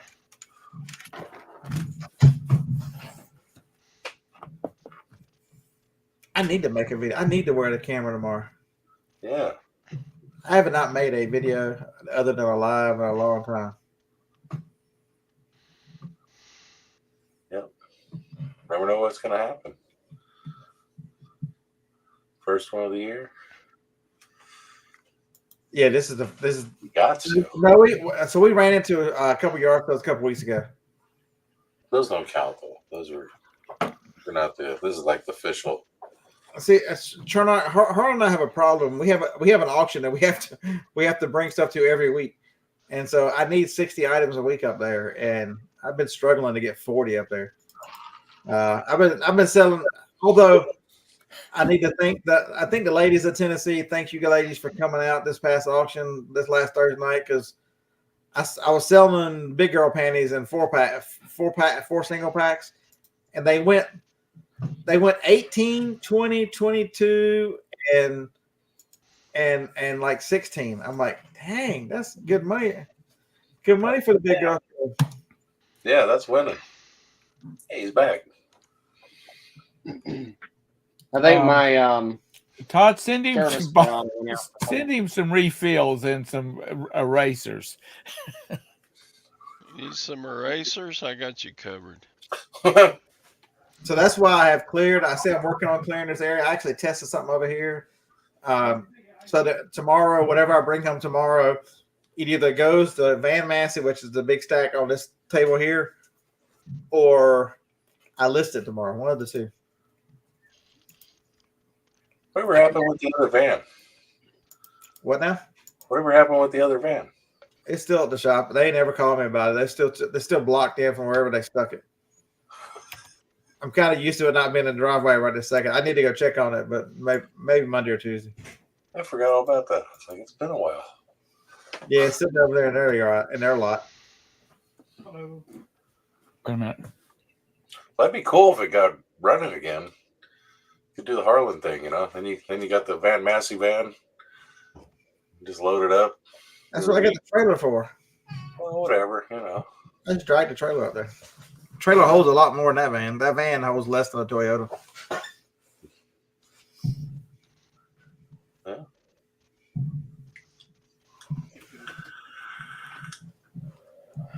That's the van it all started in. Actually started in a 340ZX. I'm sorry, the 300ZX. I was driving a 1992 300ZX. You got to really be a good sourcer to stack it in a 300ZX. Front seat. Then I drove Joni's. I drove the Lincoln we got from my grandparents for a while. That was the most uncomfortable car. It was naturally built gangster lean. That Lincoln was uncomfortable. Tom, that's the only kind of car you'll want. Yeah, I like my van. I like the van too. Jacob, did you pay the bill? What the hell? Yeah. Did the train come by and knock your little satellite off the roof or something? I know. Nah, something to do with the fiber connection. What? You gotta Either read that or everybody just got home and they're using up all my bandwidth. Oh, you should restrict them. Don't give them any ideas. Go in there and throttle their shit, man. What the hell? I already have. I already have. I get half. I already get half of the gigabit connection. He's like, these motherfuckers. Oh, no, you didn't. You're not telling me anything new. He's already called. He's already called her because they used too much water. I didn't even have to ask. I knew he straddled the bandwidth. The heater, the water, the bandwidth. At no end. Next, you're gonna tell us you got cameras in the bathrooms. What the hell? Throwing away way too much trash. You have to stop that. Well, I had to make sure nobody was breaking in. What if they fail getting out of the bathtub? I had to reduce my liability insurance. So I put a camera in there. But in the shower, sir? Yeah, in the shower. Don't even make jokes about that. Jay, keep your mouth shut. Who's joking? Because somebody will find out that you've said something about it, and then they'll be raising hell about it. Notice he's very quiet over there in the corner. The views of the host are not necessarily the views of the participants of the show. There you go. There you go. The host is insane. I mean, this don't have anything to do about reselling, but with the last cruise we were on, our cruise director was doing like a Q&A, and they said, what's the craziest thing that has ever happened to you since you've been a cruise director? He said, well, I was wrapping up a show one night, and I was just talking to some people, and this lady asked me, does the crew stay on board the ship at night? And he said, no. He says helicopters fly in, pick them up, and take them to a hotel. Yeah. And then the next morning, before you get up, they fly back. Right. The next morning, this woman and man was bitching at customer service down at the purser's desk because the helicopters woke them up coming to get the crew. So the captain of the ship called him up to his office and said, did you say this? And he said, yeah, but it was a joke. He said, don't say it anymore. He said, I've been listening because these people want a full refund, and they were staying in a suite, which would probably been about Damn $5,000. helicopter. But the helicopters woke them up. That's I'd good have kicked their ass off the damn ship just because of being How stupid. ignorant you got to be I mean, look at the size of the crew on these ships. stuff. Oh no, we have special helicopters that can Oh do Lord, we have a special guest. Everybody has to be on your best Chinooks. behavior. You have to be on your best. Chinooks. Everybody be on your best behavior. that. Uh-oh. Hey, Miss Ping. I told everybody they had to be good. We're trying. You're still muted. It's, Working on it. There you are. What's up? welcome to YouTube. Hello. Welcome to YouTube land. Okay, Good how do boy. I? We hear you. Oh yeah, you're all good. Alrighty. Did you come on here just to get some erasers and some pen refills? There No, you go. no, Todd. I saw that this morning. I don't need those. Come on, Ping. I don't need rubber bands either, or band-aids. Band-Aids? Okay. Back me up, Ping. Come on. Dried out pins, no? No dried up pens. For the record, he sold 1 pack of Band-Aids. I don't need big girl panties either.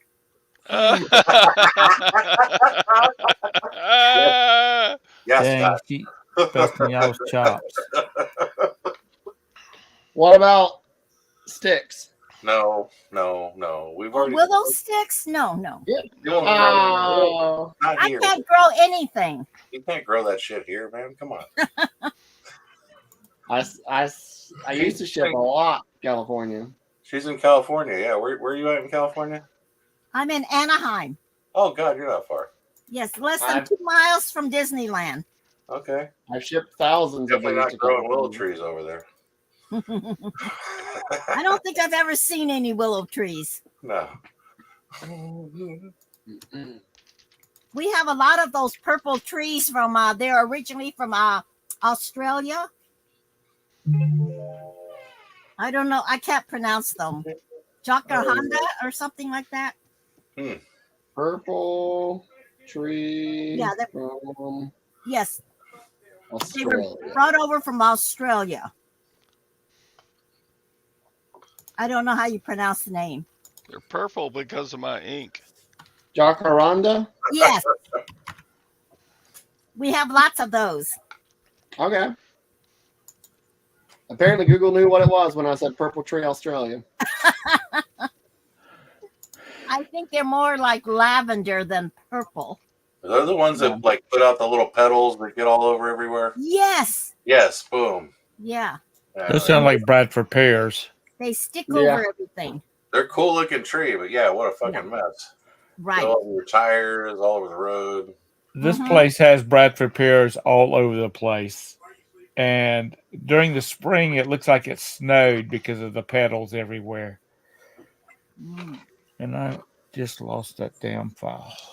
Well, that's all you're negotiating to buy what the upper half of South Carolina, so you could just outlaw those on your land. No.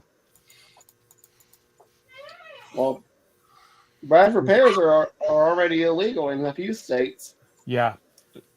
They're not on 'Cause the. they're not actually sterile. That's what they found out is that although the tree itself cannot produce seeds itself, the pollen from it can cross-pollinate with other pear trees. Oh. New developments have been banned from using them over here. That's what they were doing because, they would strip land, build 40,000 houses on 5 acres, and then they would slap up Bradford pears to clean up the oxygen. But they end up growing, not groomed like they should be, so they have crazy branches. Then we have ice storms, they split, and so people cut them down and don't ever put anything back up. So now you've got to have oaks or poplars, I think it is, which takes a lot longer to grow. Yeah, they're highly invasive. Yeah, Tracy, same here. John's off the hook for me too. That was a good sale. Todd, they've been busting your chops about your damn pens and your erasers, but you didn't have a 0 day yesterday, did you? Nope. No, I'm good. Whoa. I Ouch. didn't have a 0 day yesterday either. Thank you. I thought you said you had a 0 day yesterday on eBay. On eBay. What's that got to do with Amazon? See that? He tried to stab. He What's doesn't. Todd doesn't. Oh, speaking of Amazon, What's that got to do with Amazon or the almost $800 auction night last night? damn, Todd does that much in a day. So just, Yeah, Okay, back up to the Amazon thing here. Roberta was going to order some stuff through Amazon Canada to have to deliver to a coworker of hers who works remote, who lives in Canada, and she said they didn't have shit on their. No, that's why they have the remote fulfillment where you can list all your stuff and it shows up in Canada, and for like $6, Amazon US will pull it out of their inventory and deliver it to Canada Prime. It takes a little longer, but it opens the whole catalog up because the problem is the state of California's population, I think, is bigger than Canada. Yeah. I'm not kidding. I'm serious. So what? How does that work for all the import fees and all that kind of mess? They take care of all that. They handle it. They eat all of that. Yeah. I sold Starbucks in Canada for a long time, and I sold a lot of media. I sold a lot of DVDs up there. I mean, tremendous amount of. I sold so much up there that they one of the eBay reps called, wanted to know what else they can help me with, because I had such a high conversion rate up because I had so much media at one time. Yeah, and even beyond that, you can set the price to automatically reflect the same equivalency in Canada as whatever you have your U.S. price set for, and then Amazon automatically adds in the fees, the shipping, the conversion, and everything on top of it that the buyer sees on their end, and you still get the same amount. a lot of times you made more money on the Canadian side. So they're still paying the import fees and stuff, that kind of stuff. Yeah. Okay, well that's Roberta was trying to. She was going to order it as a gift for somebody, and that's the reason she was going through Canada to get through the import fees and all that kind of mess. Yep. Or get around it. And she was like, they don't have anything. They do not. It's The buyer just isn't seeing it. It's all seamless, like Amazon wants it, Well, maybe, Todd, you need to go to Canada for a few months and set you up an operation up there. Oh my God. Can't even hold down here. But there's just so many things that are so. If you fail at reselling, it's really because you just haven't tried to find your place to sell. There's so many different ways to sell. The Canadian market is wide open. They are begging sellers on Amazon to put FBA items available over there. Same thing with Mexico. Mexico's got the same problem. Yeah. And you want to speak about I sold a lot of big stuff to go down there now. That's some big women in Mexico. Well, my daughter is moving to Toronto, Canada at the end of May for 5 years. I've heard the traffic there is just awful. I don't know. It's a big city. Yeah. I think most of the people live there. Yeah, I don't think people realize how big is Toronto. Not big. I don't know. Where does she live at now? Learning some good Oh, stuff. she lives in the San Francisco Bay Area. Oh, she already knows traffic. Oh, yeah. Yeah, 3 million people in Toronto. Okay.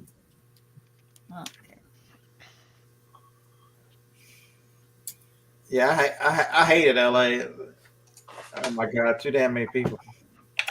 Yeah, UPS is going to pay for their housing, get this.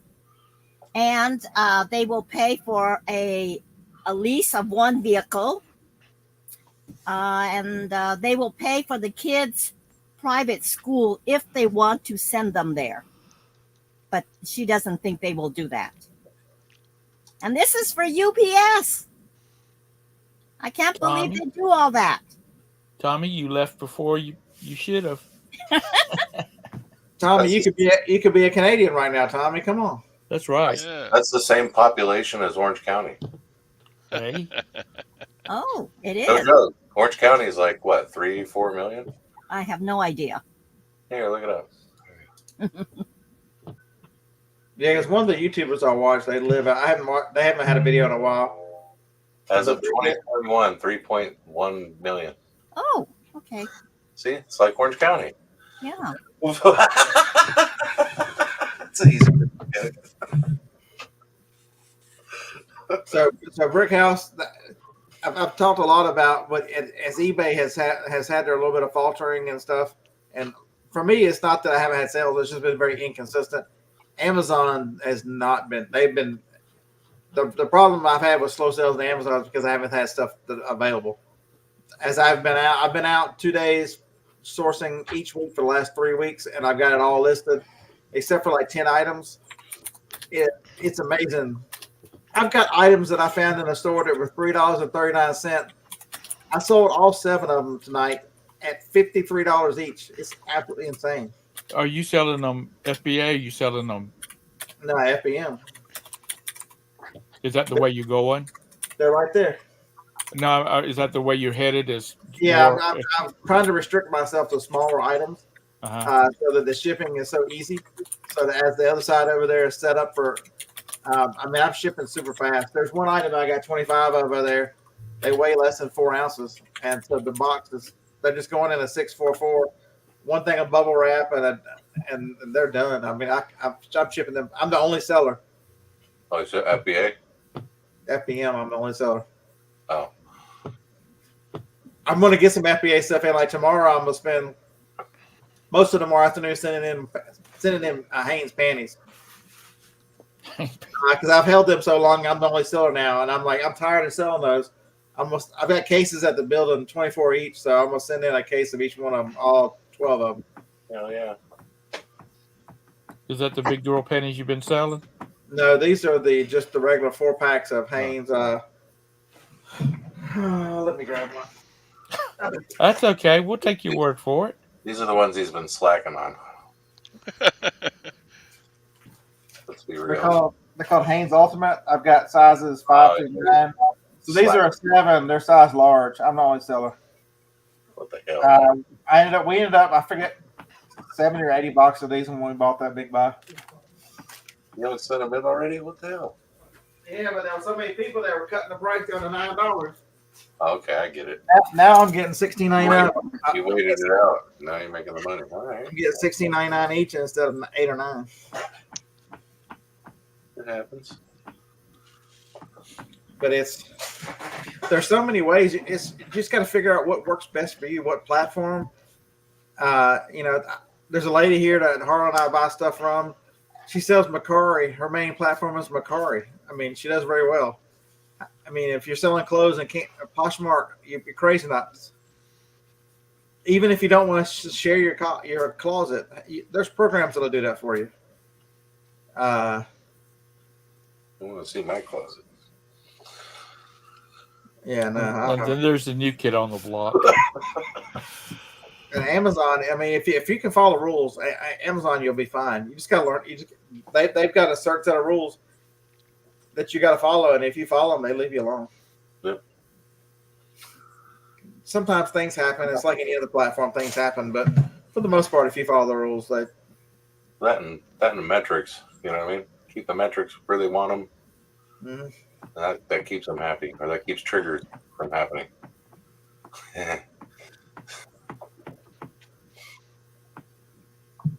I just forget. I had forgotten how much Amazon customers pay for stuff. It's absolutely insane.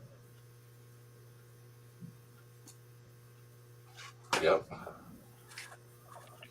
Because they know they can get it quick and they can return it if they don't like it without any hassle. And Brickhouse, come on, man. I'll talk Amazon all day with you in person.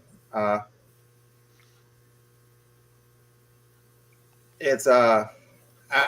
switched back to the RA model and a certain discontinued segment, and the one that I really like to find, small items. It's going to be a lot more of me moving around and traveling. So like right now, I'm focusing on a couple 3 hours away from the house, like I've talked about, a big circle. And once I finish that, I'll go 3 to 6 hours out, which means an overnight stay in each direction. So each week I'll go somewhere. Probably go on a Tuesday, and then do the show from the hotel room, and then continue the rest of the day. Because we record the podcast on Thursday night. So this used to happen. How many years ago? Cha-ching. You used to do that thing where you do from the hotel. How long did it take you to get to Asheville, Scott? Asheville, 6.5 hours. 6.5 hours? Wow.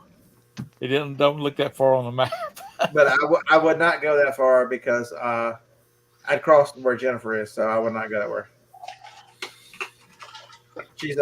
Jennifer lives right by you.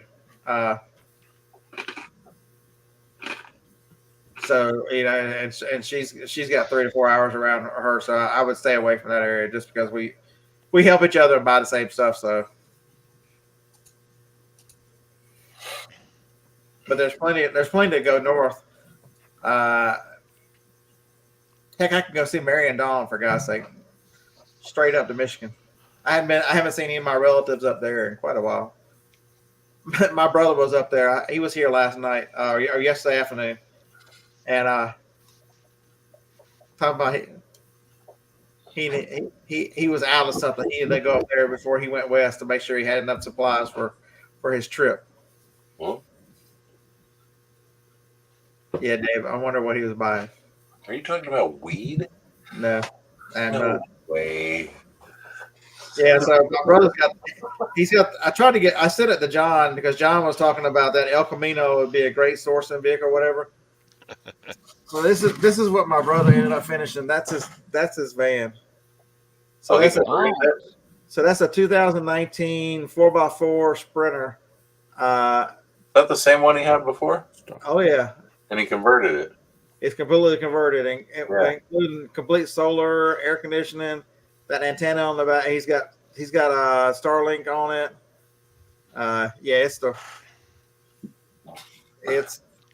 He's got the boxes built on the back of it too. You can all kinds of crap stored back there with the tire.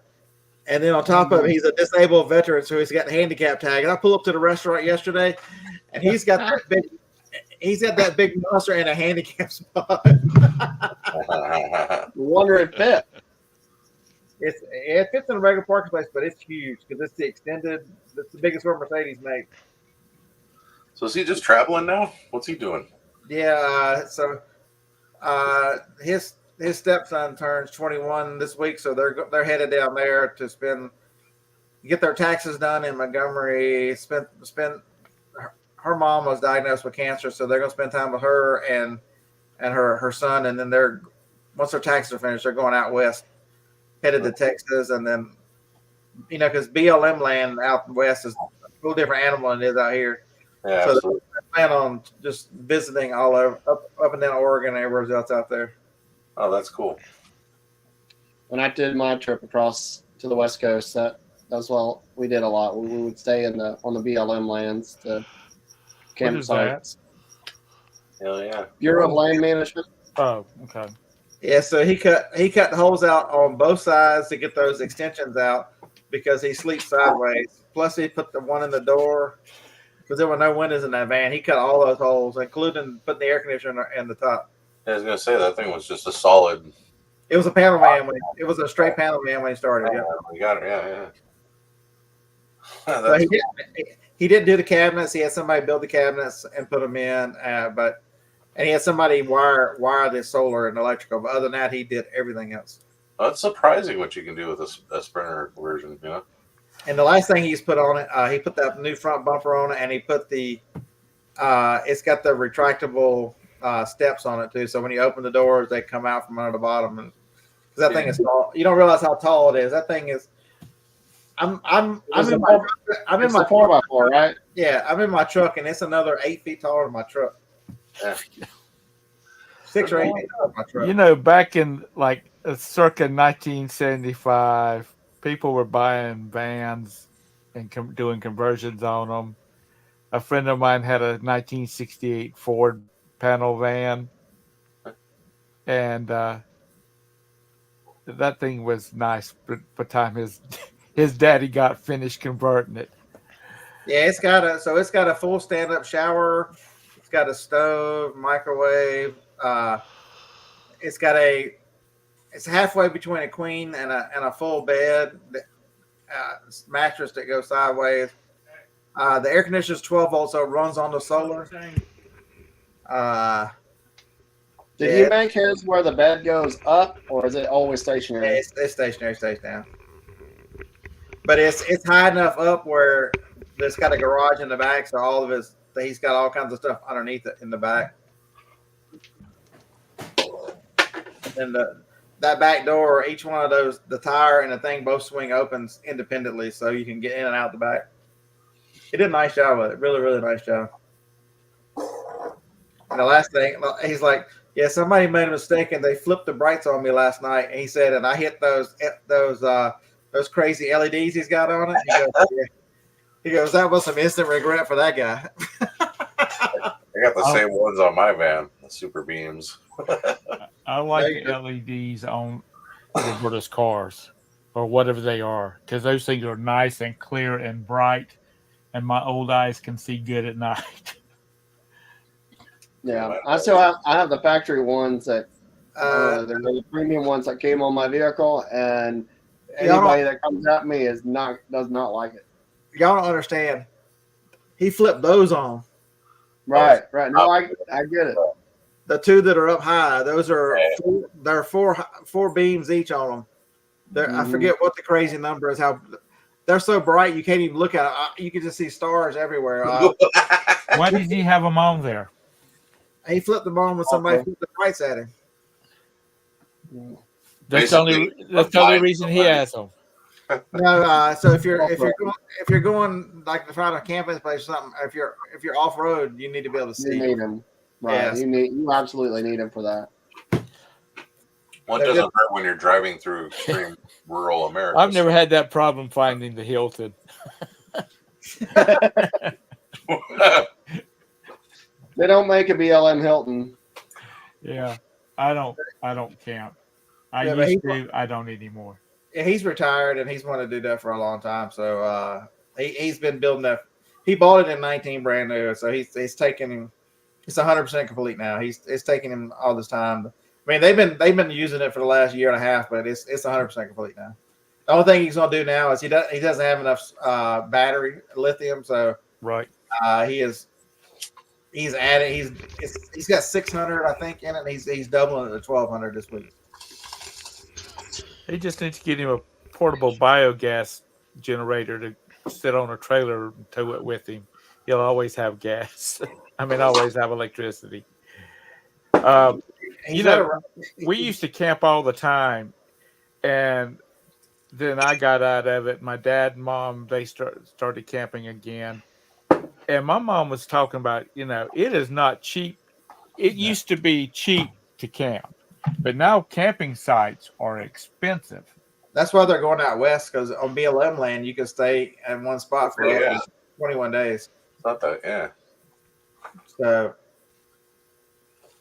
yep. And so the night before last, when they came down from Michigan and they were somewhere Tennessee and Alabama, somewhere in the middle of the state over there, farther from. They were like 3 hours from here, and I'm like, "Where'd y'all stay last night?" He goes, we pulled up into a hotel into a hospital parking lot. He's like, nobody. He's like, all I did was jump out and let the dog out for the last time, and then we closed everything up, and you can't see in it. He said, and so we just went to bed, slept, got up, and immediately left.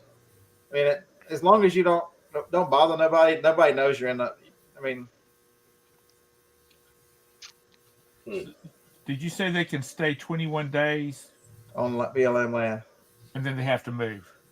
Yeah, in one spot. Yeah, but you just go to the next place. Pardon me? You just go to the next place. Oh, okay. Move literally quarter mile, half a mile, 2 miles, whatever.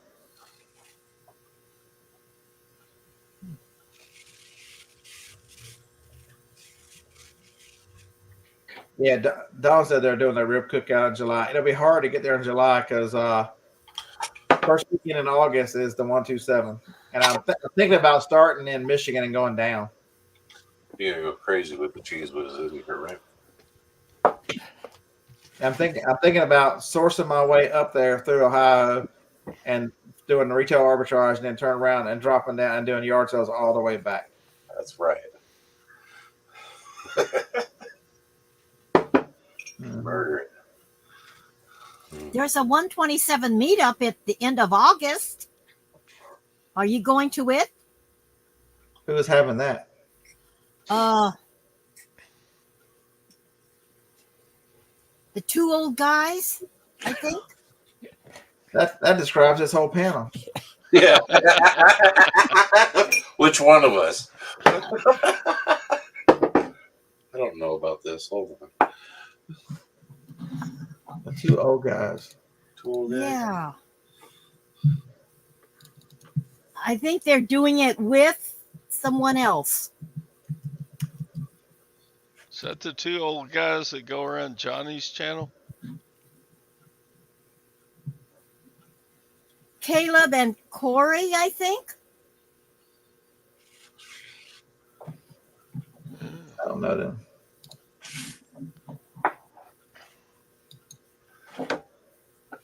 James said it must be Todd. He's the oldest guy he knows. Yeah. I'm old. Like older. Ooh. Yeah, that's the first week in August. So I plan on being out for maybe a week and a half or so, going half a week. So I'll leave here on like Friday, going up there. It doesn't start till the next Thursday, and then the yard sales Thursday, Friday, Saturday. Yeah.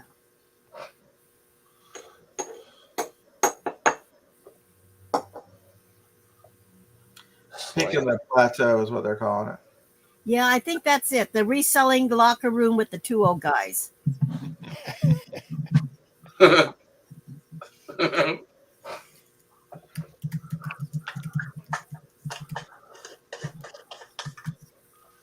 Todd, at least there's two older guys. I noticed there's a lot more older, grumpier resellers nowadays. A lot of those, you know. Because you can't live off your Social Security. That's right. Yeah, I don't know that. No, I just plan on doing the arts because by the time I've been out a week and a half, 2 weeks, I'll be ready to Go home. Or are you going to do that one I in can't Georgia? I can't go that long without irritating Joni. She might forget me. Ooh. Yeah. Can't have that. She and the dogs like having the bed to herself. She don't care how long you stay Can't gone. go that low. I went in there with the East restaurant before the show, and I go in there. I'm like, "Why do you have 1 foot off the bed?" And she's like, "Your dogs are sliding me off the bed." I'm like, you realize the biggest one is like 17 pounds. You can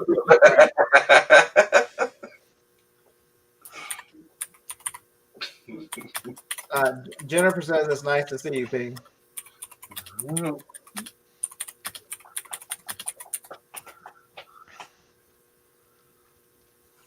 I think Jennifer should get on here, is what I think.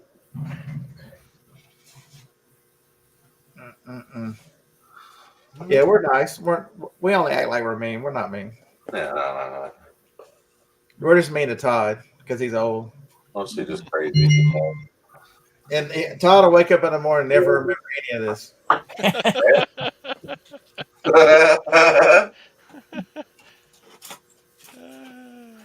Are you still at that tournament? Yeah, I'm almost you at? out. Are you in the money yet? Yeah, what monies are you into now? We're still 71 away from the money. What? No way. So you're working for free then? Why so So slow far. tonight? What? Why so slow tonight? What the hell? Last time you No. were way further ahead. No, you were. That was an hour farther on last time. Todd, you're getting a habit here going here. So we're going to have to do an intervention. right? Gwen's not going to let you spend all her money now. So how many of these do you play a day? Just one. It takes all day. Takes all day. 50 cents an hour. You did good last week, though. What'd you win last week? 150. Yeah, it was in the movies. It all paid off. Standing. Yeah, Joel's gonna have to come up there and have a talk with him about spending all that money gambling instead of sitting in it to his church. What the hell? But I thought about being wild and crazy this year, and while I'm out doing these things, actually sending stuff into FBA while I'm on the road. What? Like you did when I you do were that? young? When I was young, yeah. I remember that back in the day. There was. That's been what, 4 years ago? Yeah, I've been sending ordering from the road since 19. way back in like the olden days. Like we used to do all that stuff. Yeah, this can be done, folks. Just because I hadn't done it all doesn't mean that you can't still do FBA from the road. It is relatively easy. You had the cart that I was supposed to remind you about all the time. You used to bring that. Yeah, I've still got it. Remember, I broke the other one, but I replaced it with the identical card. So The Costco. It's simple. You get a cheaper hotel, so nobody looks at you like you're crazy. right. What was it that you were doing? Remodeling or something in your room?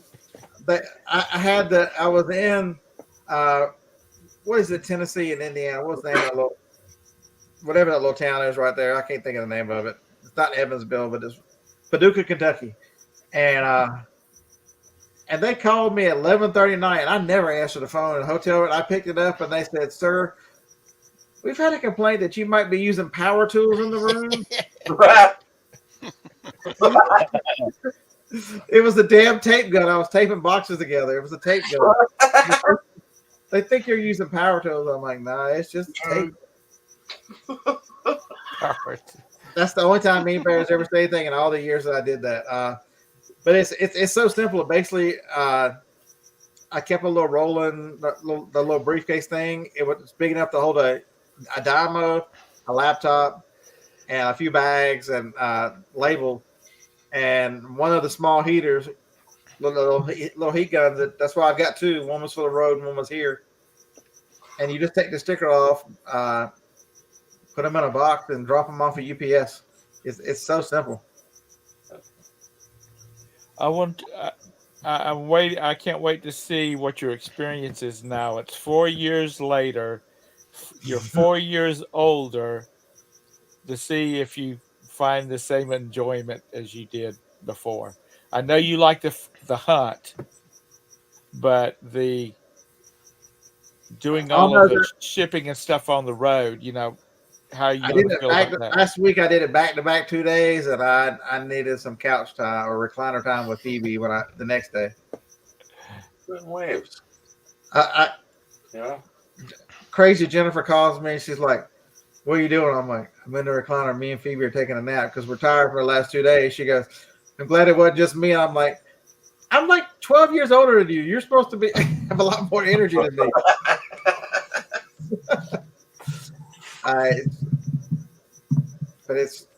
But that's the only thing I know is different is the driving. Well, also I was not on interstates like I used to be as much. I was on the smaller towns, so you got to do a lot more concentrating on small towns. Right.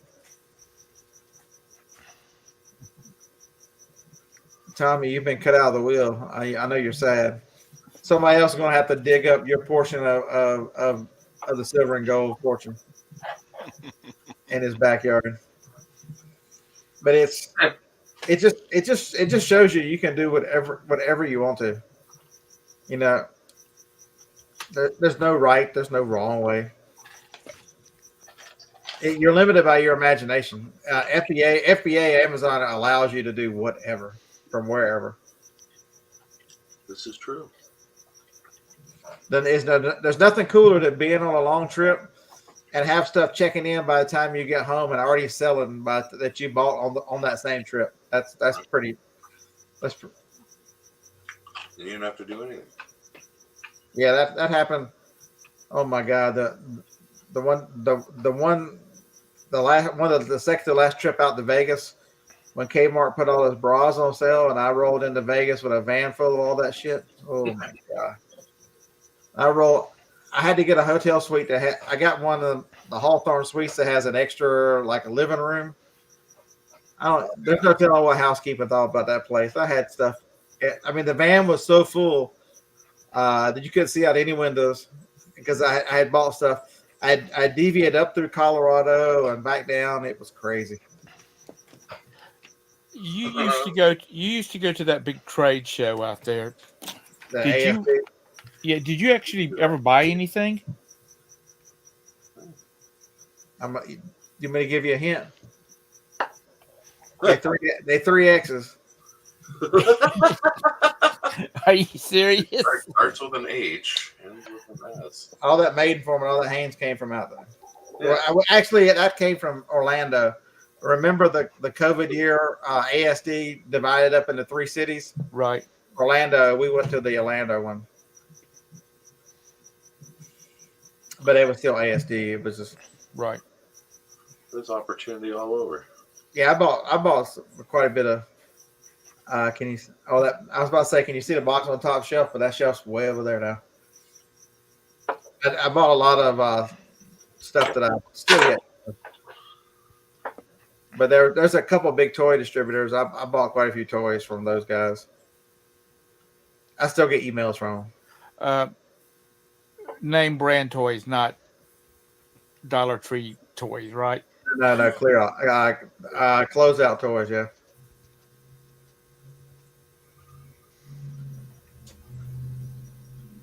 Tommy says he's gonna have to put you in his wheel the way you're blowing money.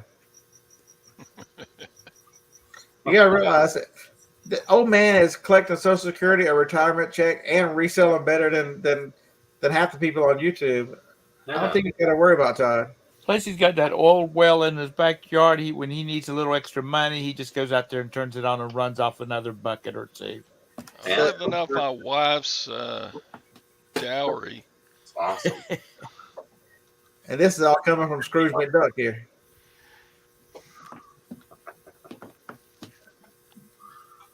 And but, I spent the last couple of years selling a lot of stuff here locally and eBay and whatever. But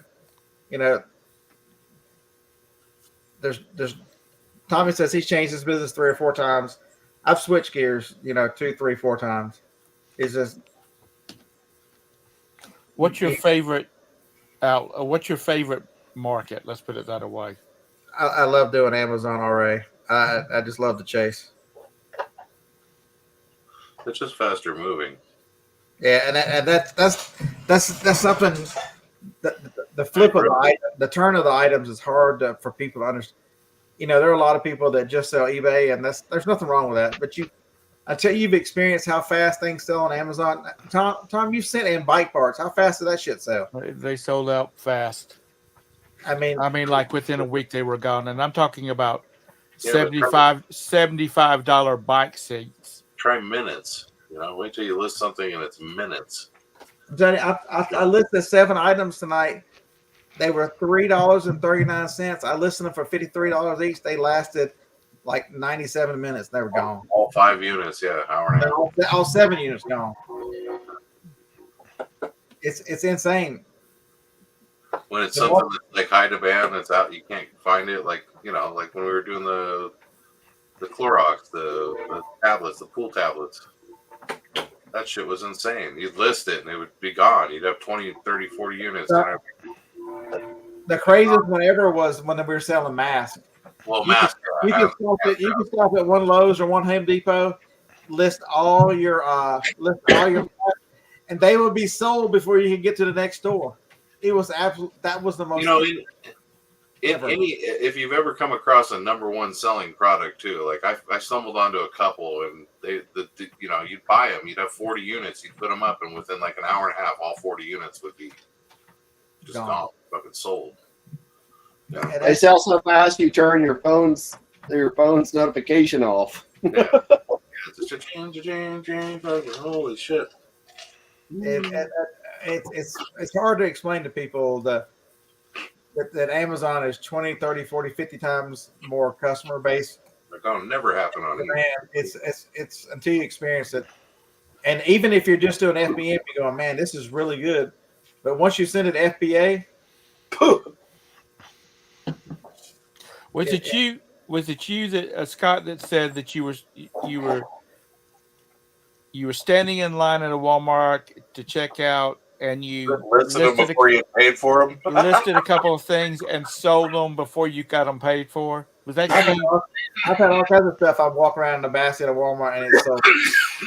I've done it a bunch of times. Todd Like, said, count the cart real quick. Yep, I get that many. All right, cool. It go. 300 nipples in 2 hours. Yeah. It's hard for people to understand until you've experienced FBA and you've had a little taste of it, Tom. Until you've actually sold on that platform and that mode, and that customers, they just buy and buy. I mean, it's got negatives like anything else. The returns, you'll get a little bit higher returns and they'll be crazy and you can't do anything about it. But also if you sell 40 or he sold 300, you don't have to ship them because in one box is so much easier than. And these were these were ladies' bicycle saddles, and they were big ones. So the girls that buys your panties probably was buying these saddles, and they I mean, like, you'd get 3 in a box, in a good sized box. I'm telling you, the FBM can be just as much because the night of doing the Monopoly games, I finally had to turn them off because I'm like, oh my God, I got to ship 130 of these things when I get back. To work. But the thing about it is, Scott, you can burn the midnight oil and sleep the next day because you don't have to know where you got to really be. I mean, you got to see about your business, but you don't have to be like you got to go punch a clock at somebody at the Hardee's or the Wendy's or whatever. That was the fastest sell the FBM I'd ever had. Did you have to Frankenbox like every one of those though too? Like it'd be. I was in the middle of the night driving through Mississippi, and that damn phone was just going ding ding ding ding ding. Weren't they like just long enough that you had to like Frankenbox boxes together? So it wasn't like it was easy. Like you could just slam it in a box. No, you had to build a box for every one of those fucking things. Like, holy shit! Yeah, you had to put 2 priorities together. Yeah, like that's some of the part that nobody talks about. Like Frankenbox all those. So Tommy, if you've got a newer account, Tommy, Amazon will, until you prove that you're going to send the stuff out, because newer accounts, there have been a lot of Chinese accounts that have come on and sold a bunch of products that they'll put a low price on it and they'll never ship them out. And so to combat that, Amazon will throttle and make you prove that you've got the product if you've got a new account. But if you've got any kind of age on it, especially if you've got it on FBA, there is no such thing as a throttle on FBA. Yeah. Because they have control of the shipping. What do they care? If it's in their warehouse and somebody wants to buy every single one of them, they don't care. Nope. So FBA especially, there's not a bit of throttle whatsoever. But on FBM, on a newer account, is the only time I've ever seen them slow it down a little bit. But if you've got great metrics and proven, they don't stop buying none.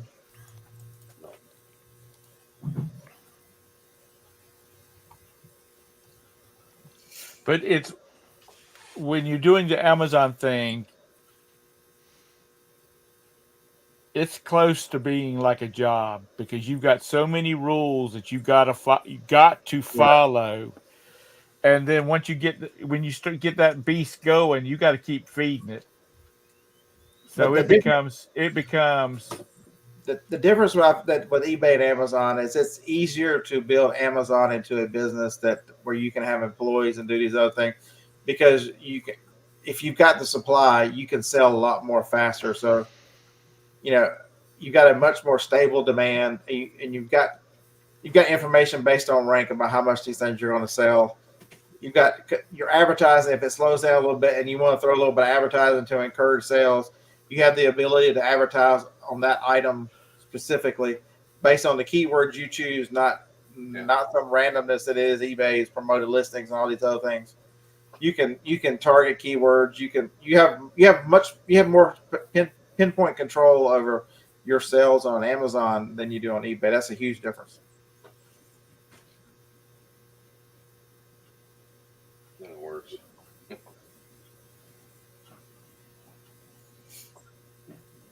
And see, Tommy says that that's his biggest problem with eBay is they'll cap your traffic, and that limits how big you can build a business. For Amazon, look at Big Grumpy John. He said he was going to be here tonight, John. Hey, good job. Is he not on a cruise or is he back?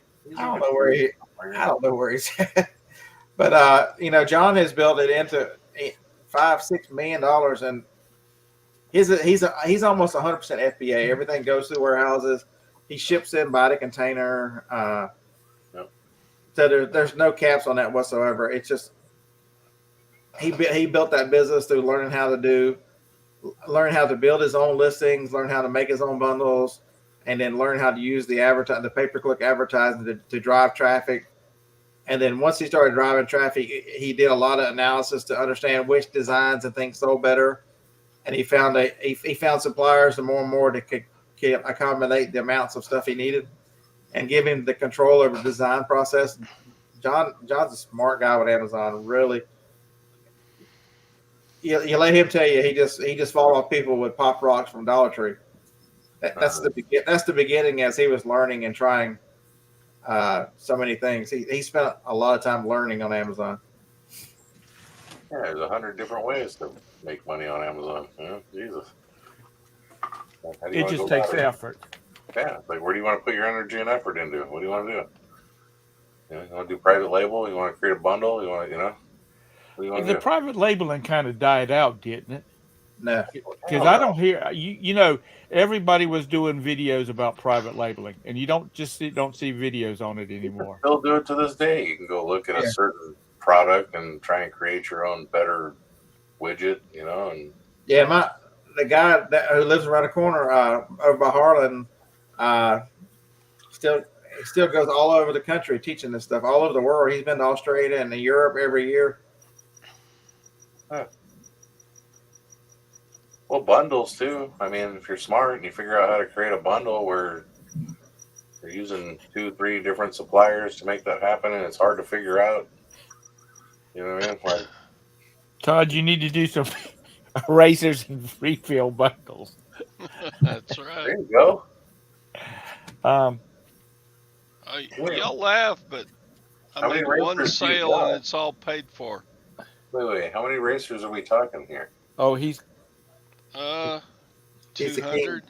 Oh, that's okay. I thought we were talking like thousands of racers. No. I'm small time Dave. Okay. they're racers for I don't know whether back in the time when you drafted on a board with paper and a pencil, they had these power erasers that you had the long rubber eraser that you slid up in it. That's what they are. They're the refills. Yeah, the refills. That's what they are. Gotcha. So we're not talking, little bricks. No, they're. I got those too. Ooh. People. There's still a lot of artists and like architects that do their stuff on paper. Good. So there's still a market for it. Yeah.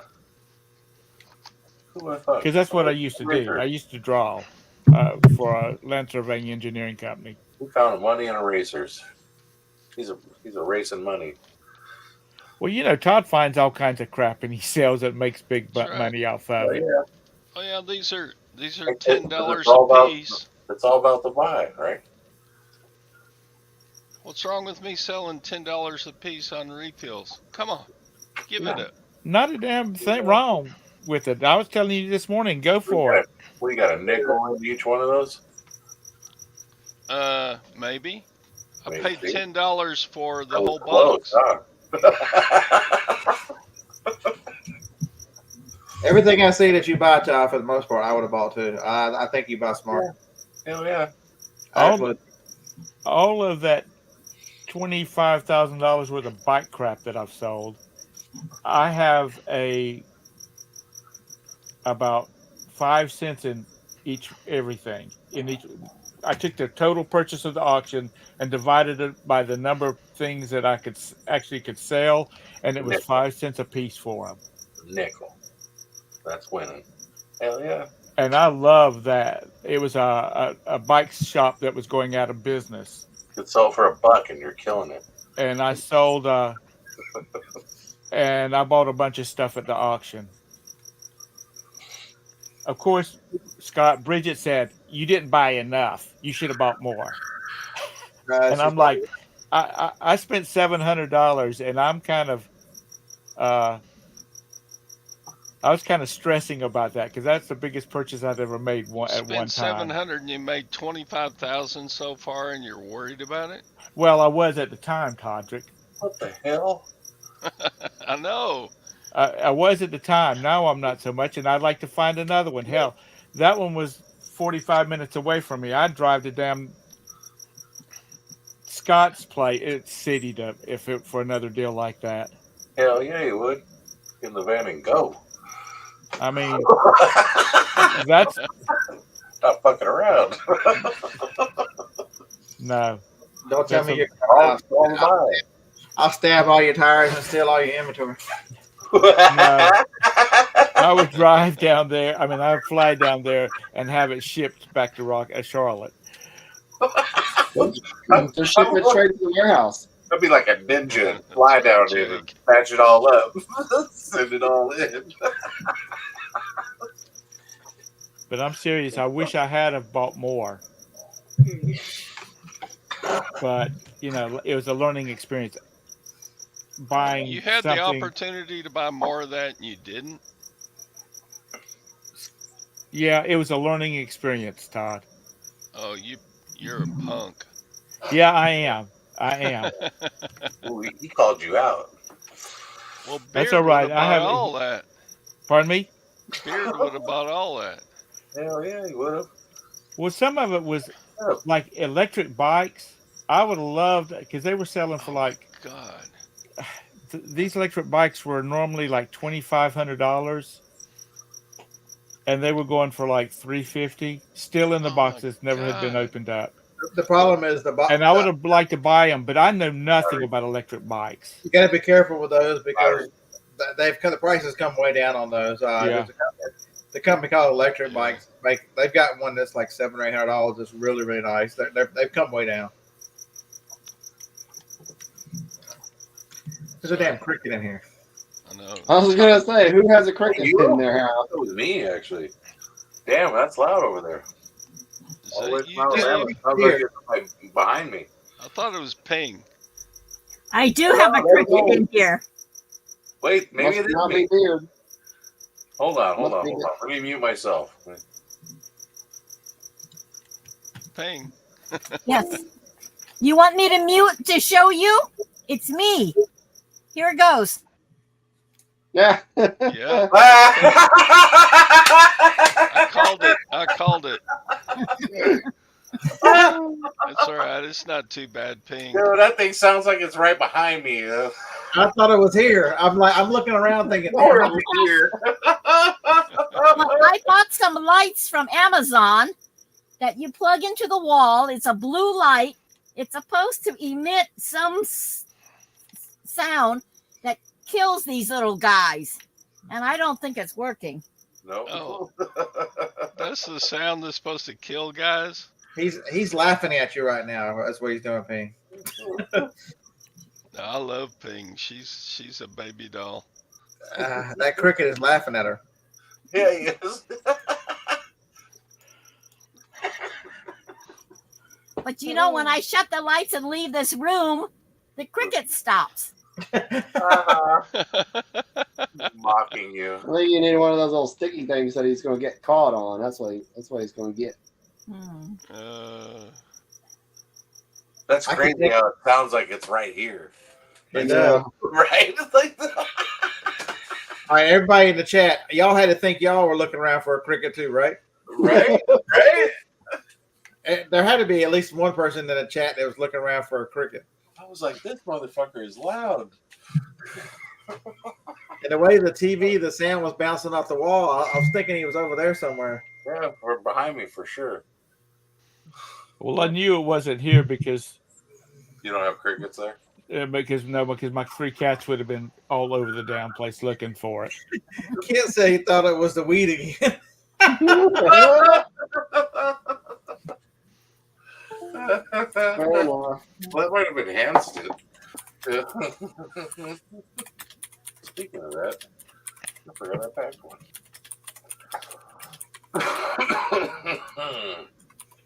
All right, if you know, you know. 3, 2, 1, go.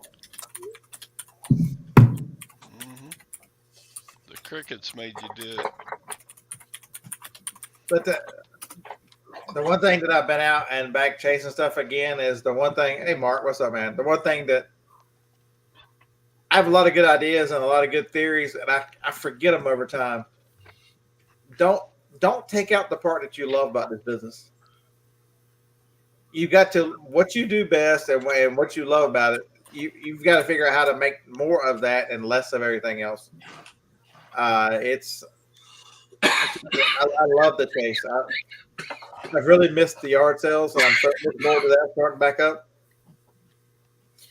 It's just, Harlan and I, have somebody around you can talk about this stuff. Harlan and I, we're talking when I locked my keys in my car the other night, and he's bringing me back over here to get my other set.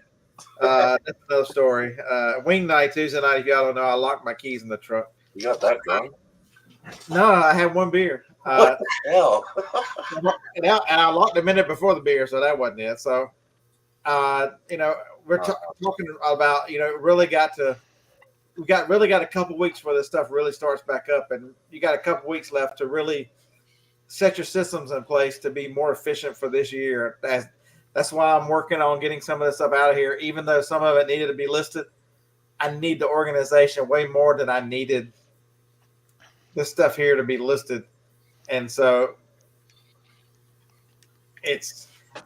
you've got a couple weeks. Take the time, figure out, where were your bottlenecks last year? Where did you struggle, and what could you have done to make it better? I spent all last Saturday moving this building around again, and it's already paying dividends. Right now, I only have 3 things that are not listed that I have done RA on the last 2 weeks, and that was stuff from Wednesday. And when I left the house Wednesday morning, I had every single item listed from RA. So you've improved your systems.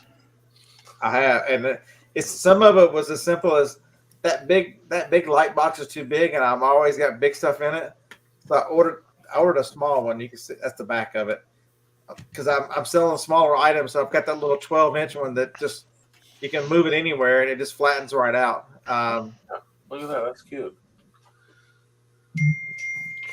Scott, if you were a young man in your 30s instead of being in your 50s, what kind of business do you think you would have now doing the same thing? You're younger, you got more energy. I would hope it looked more like the young man on the bottom there. I think he's really the. You've got to figure out how to work in your business and to acquire assets. It's I've learned a lot just reading Rich Dad Poor, and we'll talk a lot about that in the coming weeks. But I would hope that I would have had some exposure. So I'm gonna make Jacob read this book or listen to the book or whatever, and talk to him about it. He needs to get his ass in gear and understand that he's wasting a lot of prime valuable time where he can build his future to make it where the things that he can do can work for him. And my eyes are being opened to how we are taught by society and taught at a young age, and all the things we're taught are just absolutely backwards on everything. we're taught to be consumers. You're taught to be consumers. You're taught to be employees. Yep. And you're led into the trap of the rat race. 100% believe that. And that's the part. my mom didn't know any better. She was a nurse, and she's had her life struggles, and so I don't have any. I had a father who died who wouldn't have known either when I was 18, and so it's really pressing on me that I even though it's not my strength, that I've got to push that boy to learn the stuff I don't know.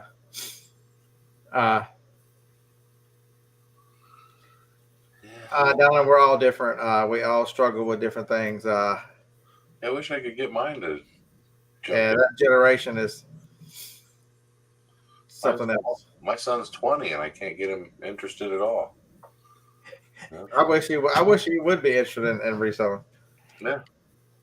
Cant, that is buy, not shop. What?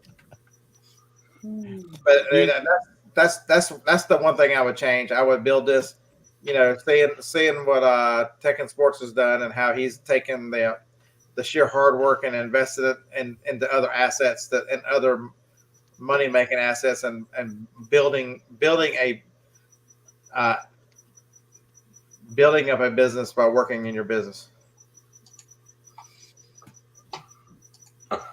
Mm-hmm. How old are you, Jake? 39. Freaking youngster. And you're not married? No. Smart. Ladies? That's Let me tell you what my son did. Several years ago, he was playing the game Magic the Gathering Right. with a lot of his friends, and they were having troubles keeping track of scores. So he designed a cube. Well, it's not a cube. It's an 8-sided thing with digits, numbers on it. Well, no, like a dice, but 8-sided. And he contacted somebody in Sweden to produce these, and now he sells them on Etsy. It's making a killing. He's had to replenish his inventory several times. And now he's adding a couple of more colors because people have asked for different colors. I guess for playing other games with these dice. Not sure. But Kids said an Octahaven. Octahaven? Yeah. It's Octa something. But you know what? Etsy. We've got some, Roberta and I have some cruise t-shirts, couples shirts. And we actually talked to her online one night, and she said that she makes after expenses a couple of $100,000 a year just making damn t-shirts. I mean, she don't even make them. She has them printed. But, she was in a job that she did not like. It was not going the way she wanted it to. She liked being creative, and it's turned into something that she could making a bunch of money at. And, but there are so many opportunities, and I hate using that word because that sounds like I'm going to try to sell you a kit or something. For people to make money with little or no startup capital. I mean, and when you're young, and I'm the same way with my boys as you were talking about with your son, Todd. They have no responsibilities right now. They need to be learning and creating something for themselves because moms are not going to be around forever. I'm going to be around forever. Yeah? Yeah. Who is? Me. He's going nowhere, he said. Ha, take that. Where they go? They gonna send you to the taxidermist or something? Yeah. Well, you know what? We've had Methuselah Roberta and I have had up in here. discussions about that. I do not want, people say, wouldn't you like to live to be 100? If I'm in good health and I'm not a vegetable somewhere, yeah, that's fine. But if As long as there's weed, I'm good to go. Good to go. They could just put a bong. They could just hook a bong up to your oxygen tube, right? Doobies, whatever, you know what I mean? Whatever it takes. Scott. Have you ever watched? Have you ever watched any of the Medea movies? No. There is a Joe, Medea's brother. He has his bong hooked up to his oxygen. Is that where he blows up the house? Do I? Is that the where the house blows up? I'm not sure about that. No, this is the one where she was shooting up the house. I think this is when she went to jail. But he's walking around and he's got his oxygen tank up hooked to his bong. And so he pulls the trigger on his oxygen tank and it, gurgles his bong. But anyway, I always just thought that was funny as hell. But then again, I'm old, and so that makes, everything's funny to me. Even Scott's lame ass morning show. What? Oh, shit.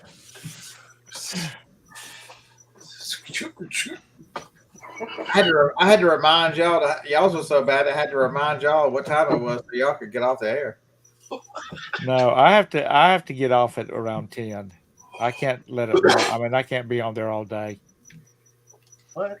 Because Roberta's going to probably start working from home again all the time, and Yeah. She's about cracking the whip. Cracking the whip. I don't know how people get anything done in offices anymore with all the frickin' meetings, because she is constantly on telephone meetings or in Zoom meetings or some crap like that. And I'm like, when do you get anything done? Is that the reason you come home and still work till 9 o'clock at night? But that's definitely what I would change. I would hope that if you're that younger, you know these things. There's got to be a movement to teach people, because the traditional jobs are, look at how many people are getting laid off and losing jobs, by the thousands. You're going to have to figure out people want different things. That it used to be, the doctor, that was everybody wanted to be a doctor, but who the hell wants to be a doctor now with malpractice insurance and drug companies controlling what you do? And everybody is telling there's no freedom as a doctor anymore. And so now the youth of America they want to be celebrities, YouTube stars, whatever, because that's where the focus and the money and the more the freedom perceived is.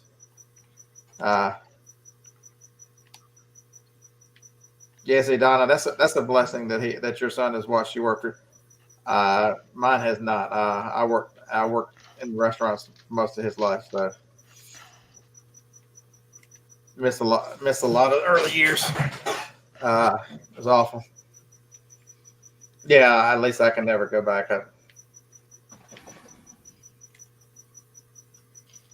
I just don't live in a van down by the river. All right. Me both. Fuck it.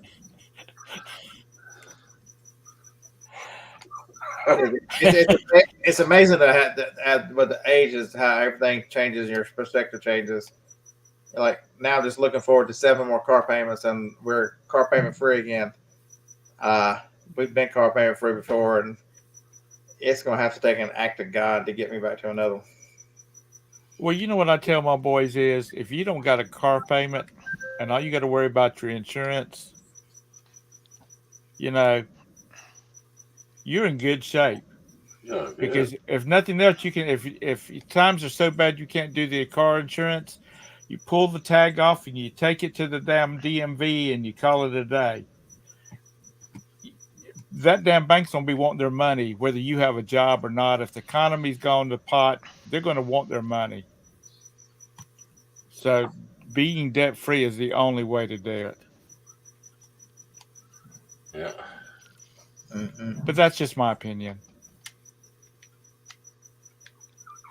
Yeah, and get you an electric bike. Tom will say, "Oh wait a minute, he didn't buy this electric I bike." didn't buy the damn bike. What? No way. Well, listen, we live in Charlotte, North Carolina. Where we live at, you can you can pedal a bicycle a mile and be at a mall. I mean, you could be all the places that you want to be at is, walkable actually. Um, it's not necessary to have a car where we live at, and the way taxes are in this county now. Are you in Mecklenburg County? Yeah. Yeah. At least a lot of people never feel that way, didn't they? Really eye opening in this book when he's talking about, you know, each raise in salary, each raise in promotion, each you feel the societal pressure to keep up with the Joneses and the bigger house, and then you add kids and the more the track, and then they come and tell you, hey, you've got equity in this house, you can just roll it all into a home equity, and then before too long you've got a home equity line and you've got the cards back up. I mean, I look around and you see people with big houses and new cars and boats and all that stuff. I'm like,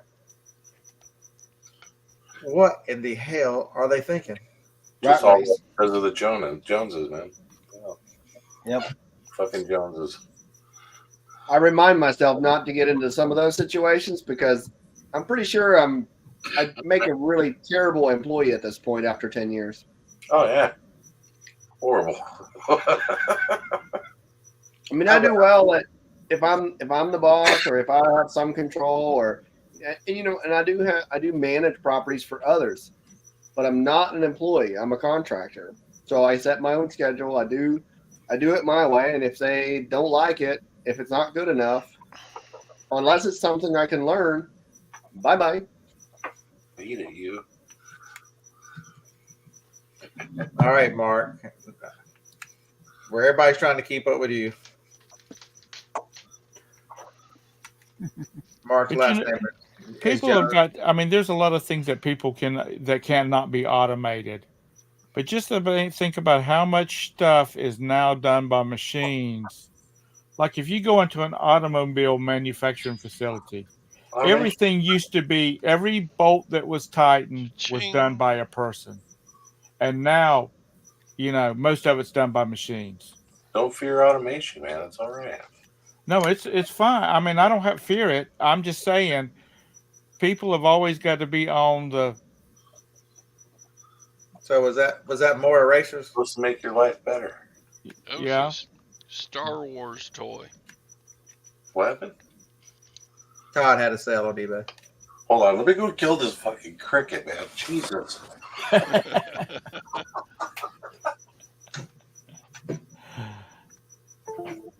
But I wish people would hear more. We've got 67 people here. Appreciate you guys hanging out with us. They need to hear some real conversations about what reselling is, or what, you get to the point where you don't want to. I don't want to go back to a job. I would do anything. I'll bust my ass. I'll work 80 hours, or whatever it takes. Scrap my plans on what I buy and rebuy and redo and whatever. If I had to go back to selling clothes, I would do that over. Even though I joke and say I'd rather have a job, I really wouldn't.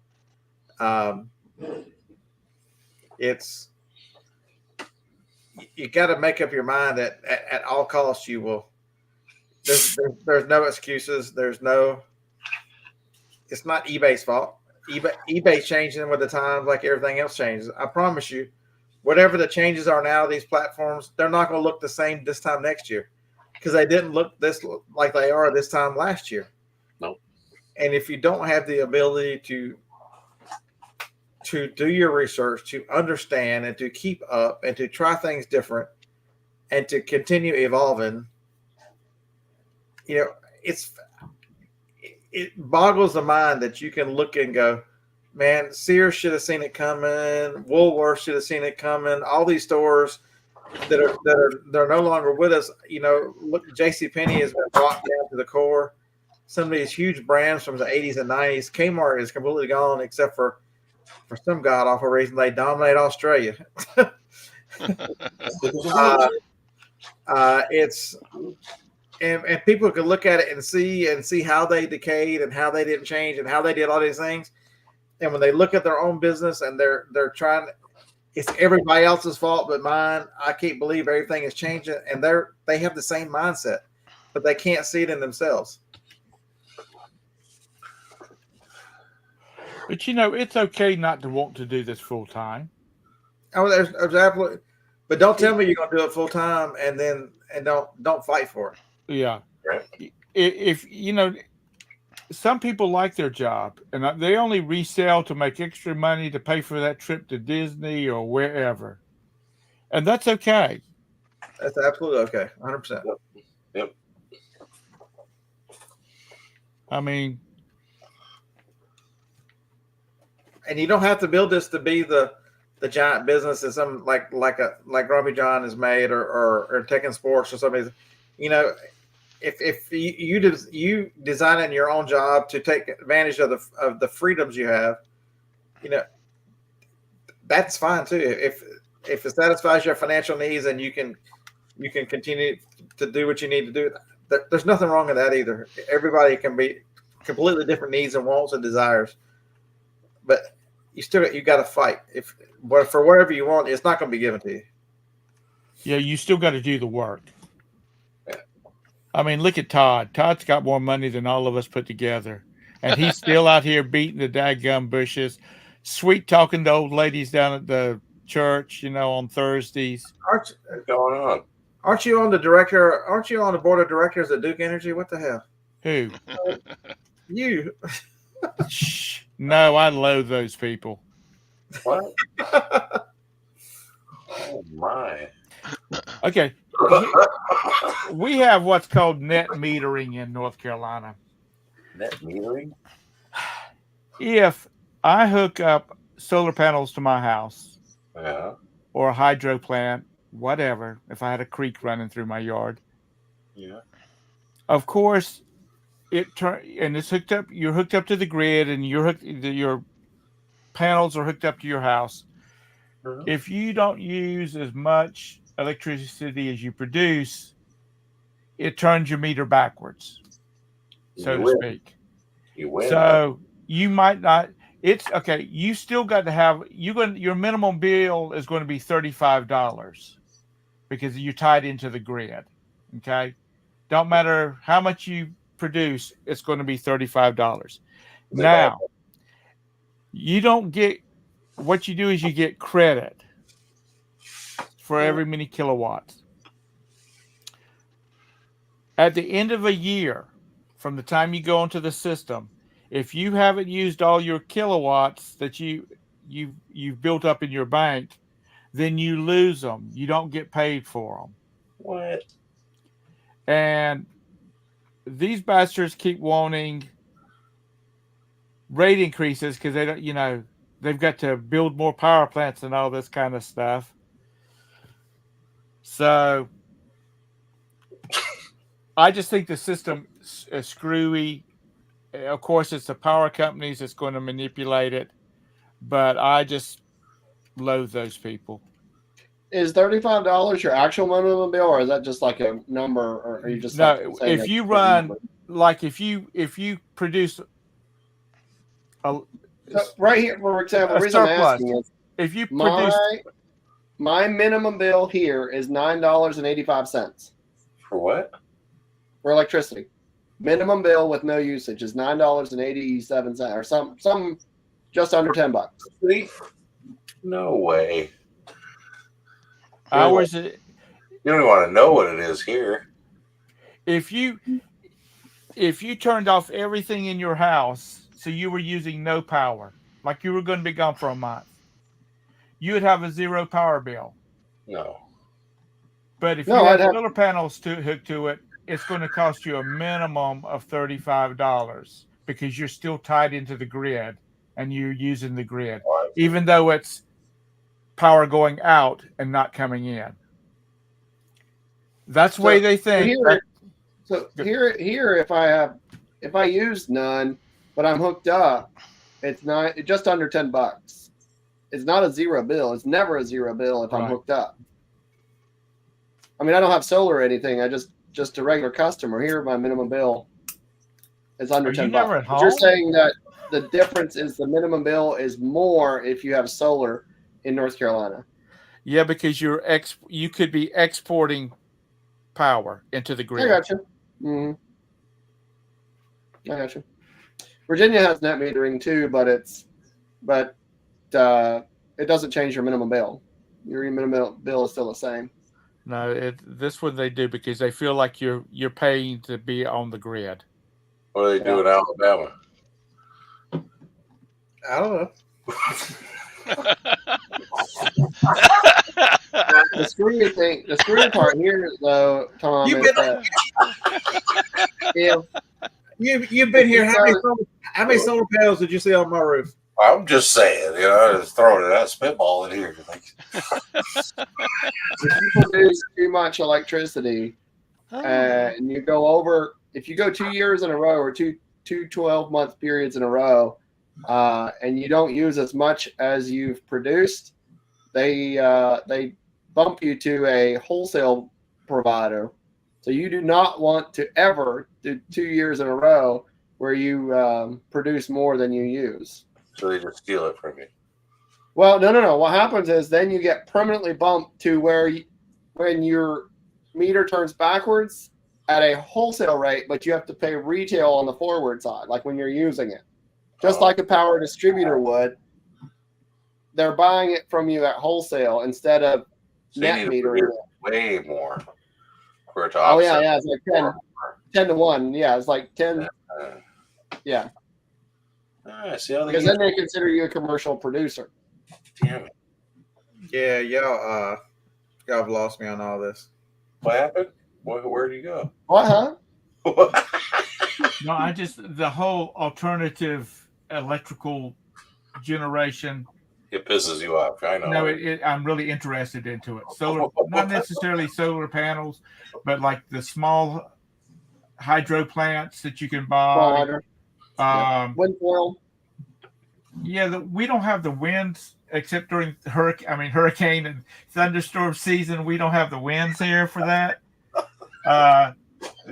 Biogas generators, that kind of thing.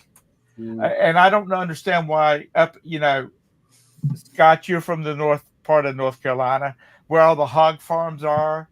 Why they're not using biogenerators to do something with all those. I've tried to get that waste ponds up there is ridiculous. I've tried to forget that damn childhood, that smell from my childhood that would gag a maggot. They actually pay out in South Carolina, Chastity. Well, that's good to know.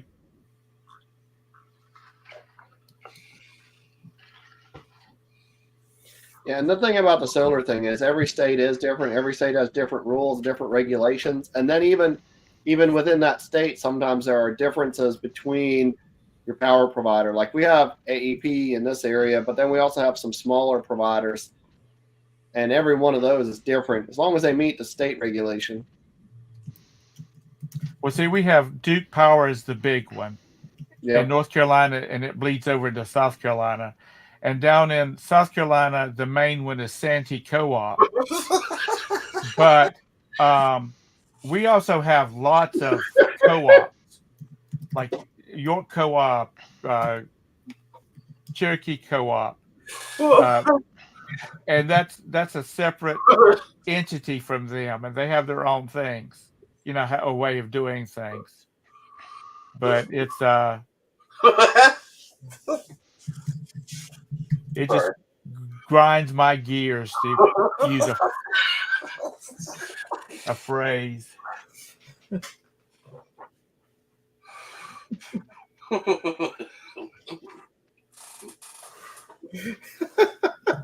You're really irritating. All right. I'm going to go back to feed my chickens. Did you say choking your chicken? What? Feeding my chickens. Oh, okay. I misunderstood. Chickens. I have 1,500 chickens I got to go feed. Those poor chickens.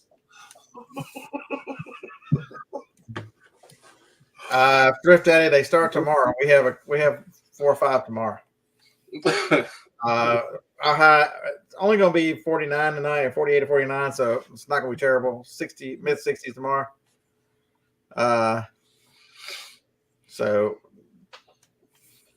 we have made it through the wilderness, and we're most of Alabama's back to yard sales.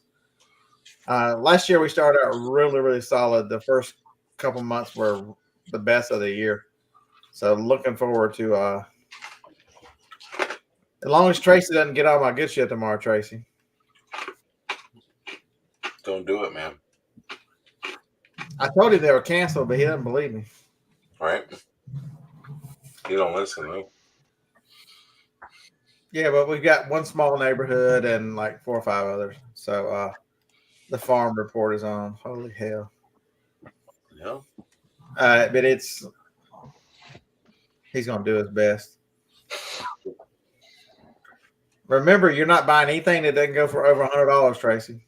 Ooh. Stick to your rules. Yeah. These are your rules. They're just going to add to your death pile, and your whole basement's going to fill back up again. Why would you want to buy all that stuff? That's right. Don't do it. Remember, your rules.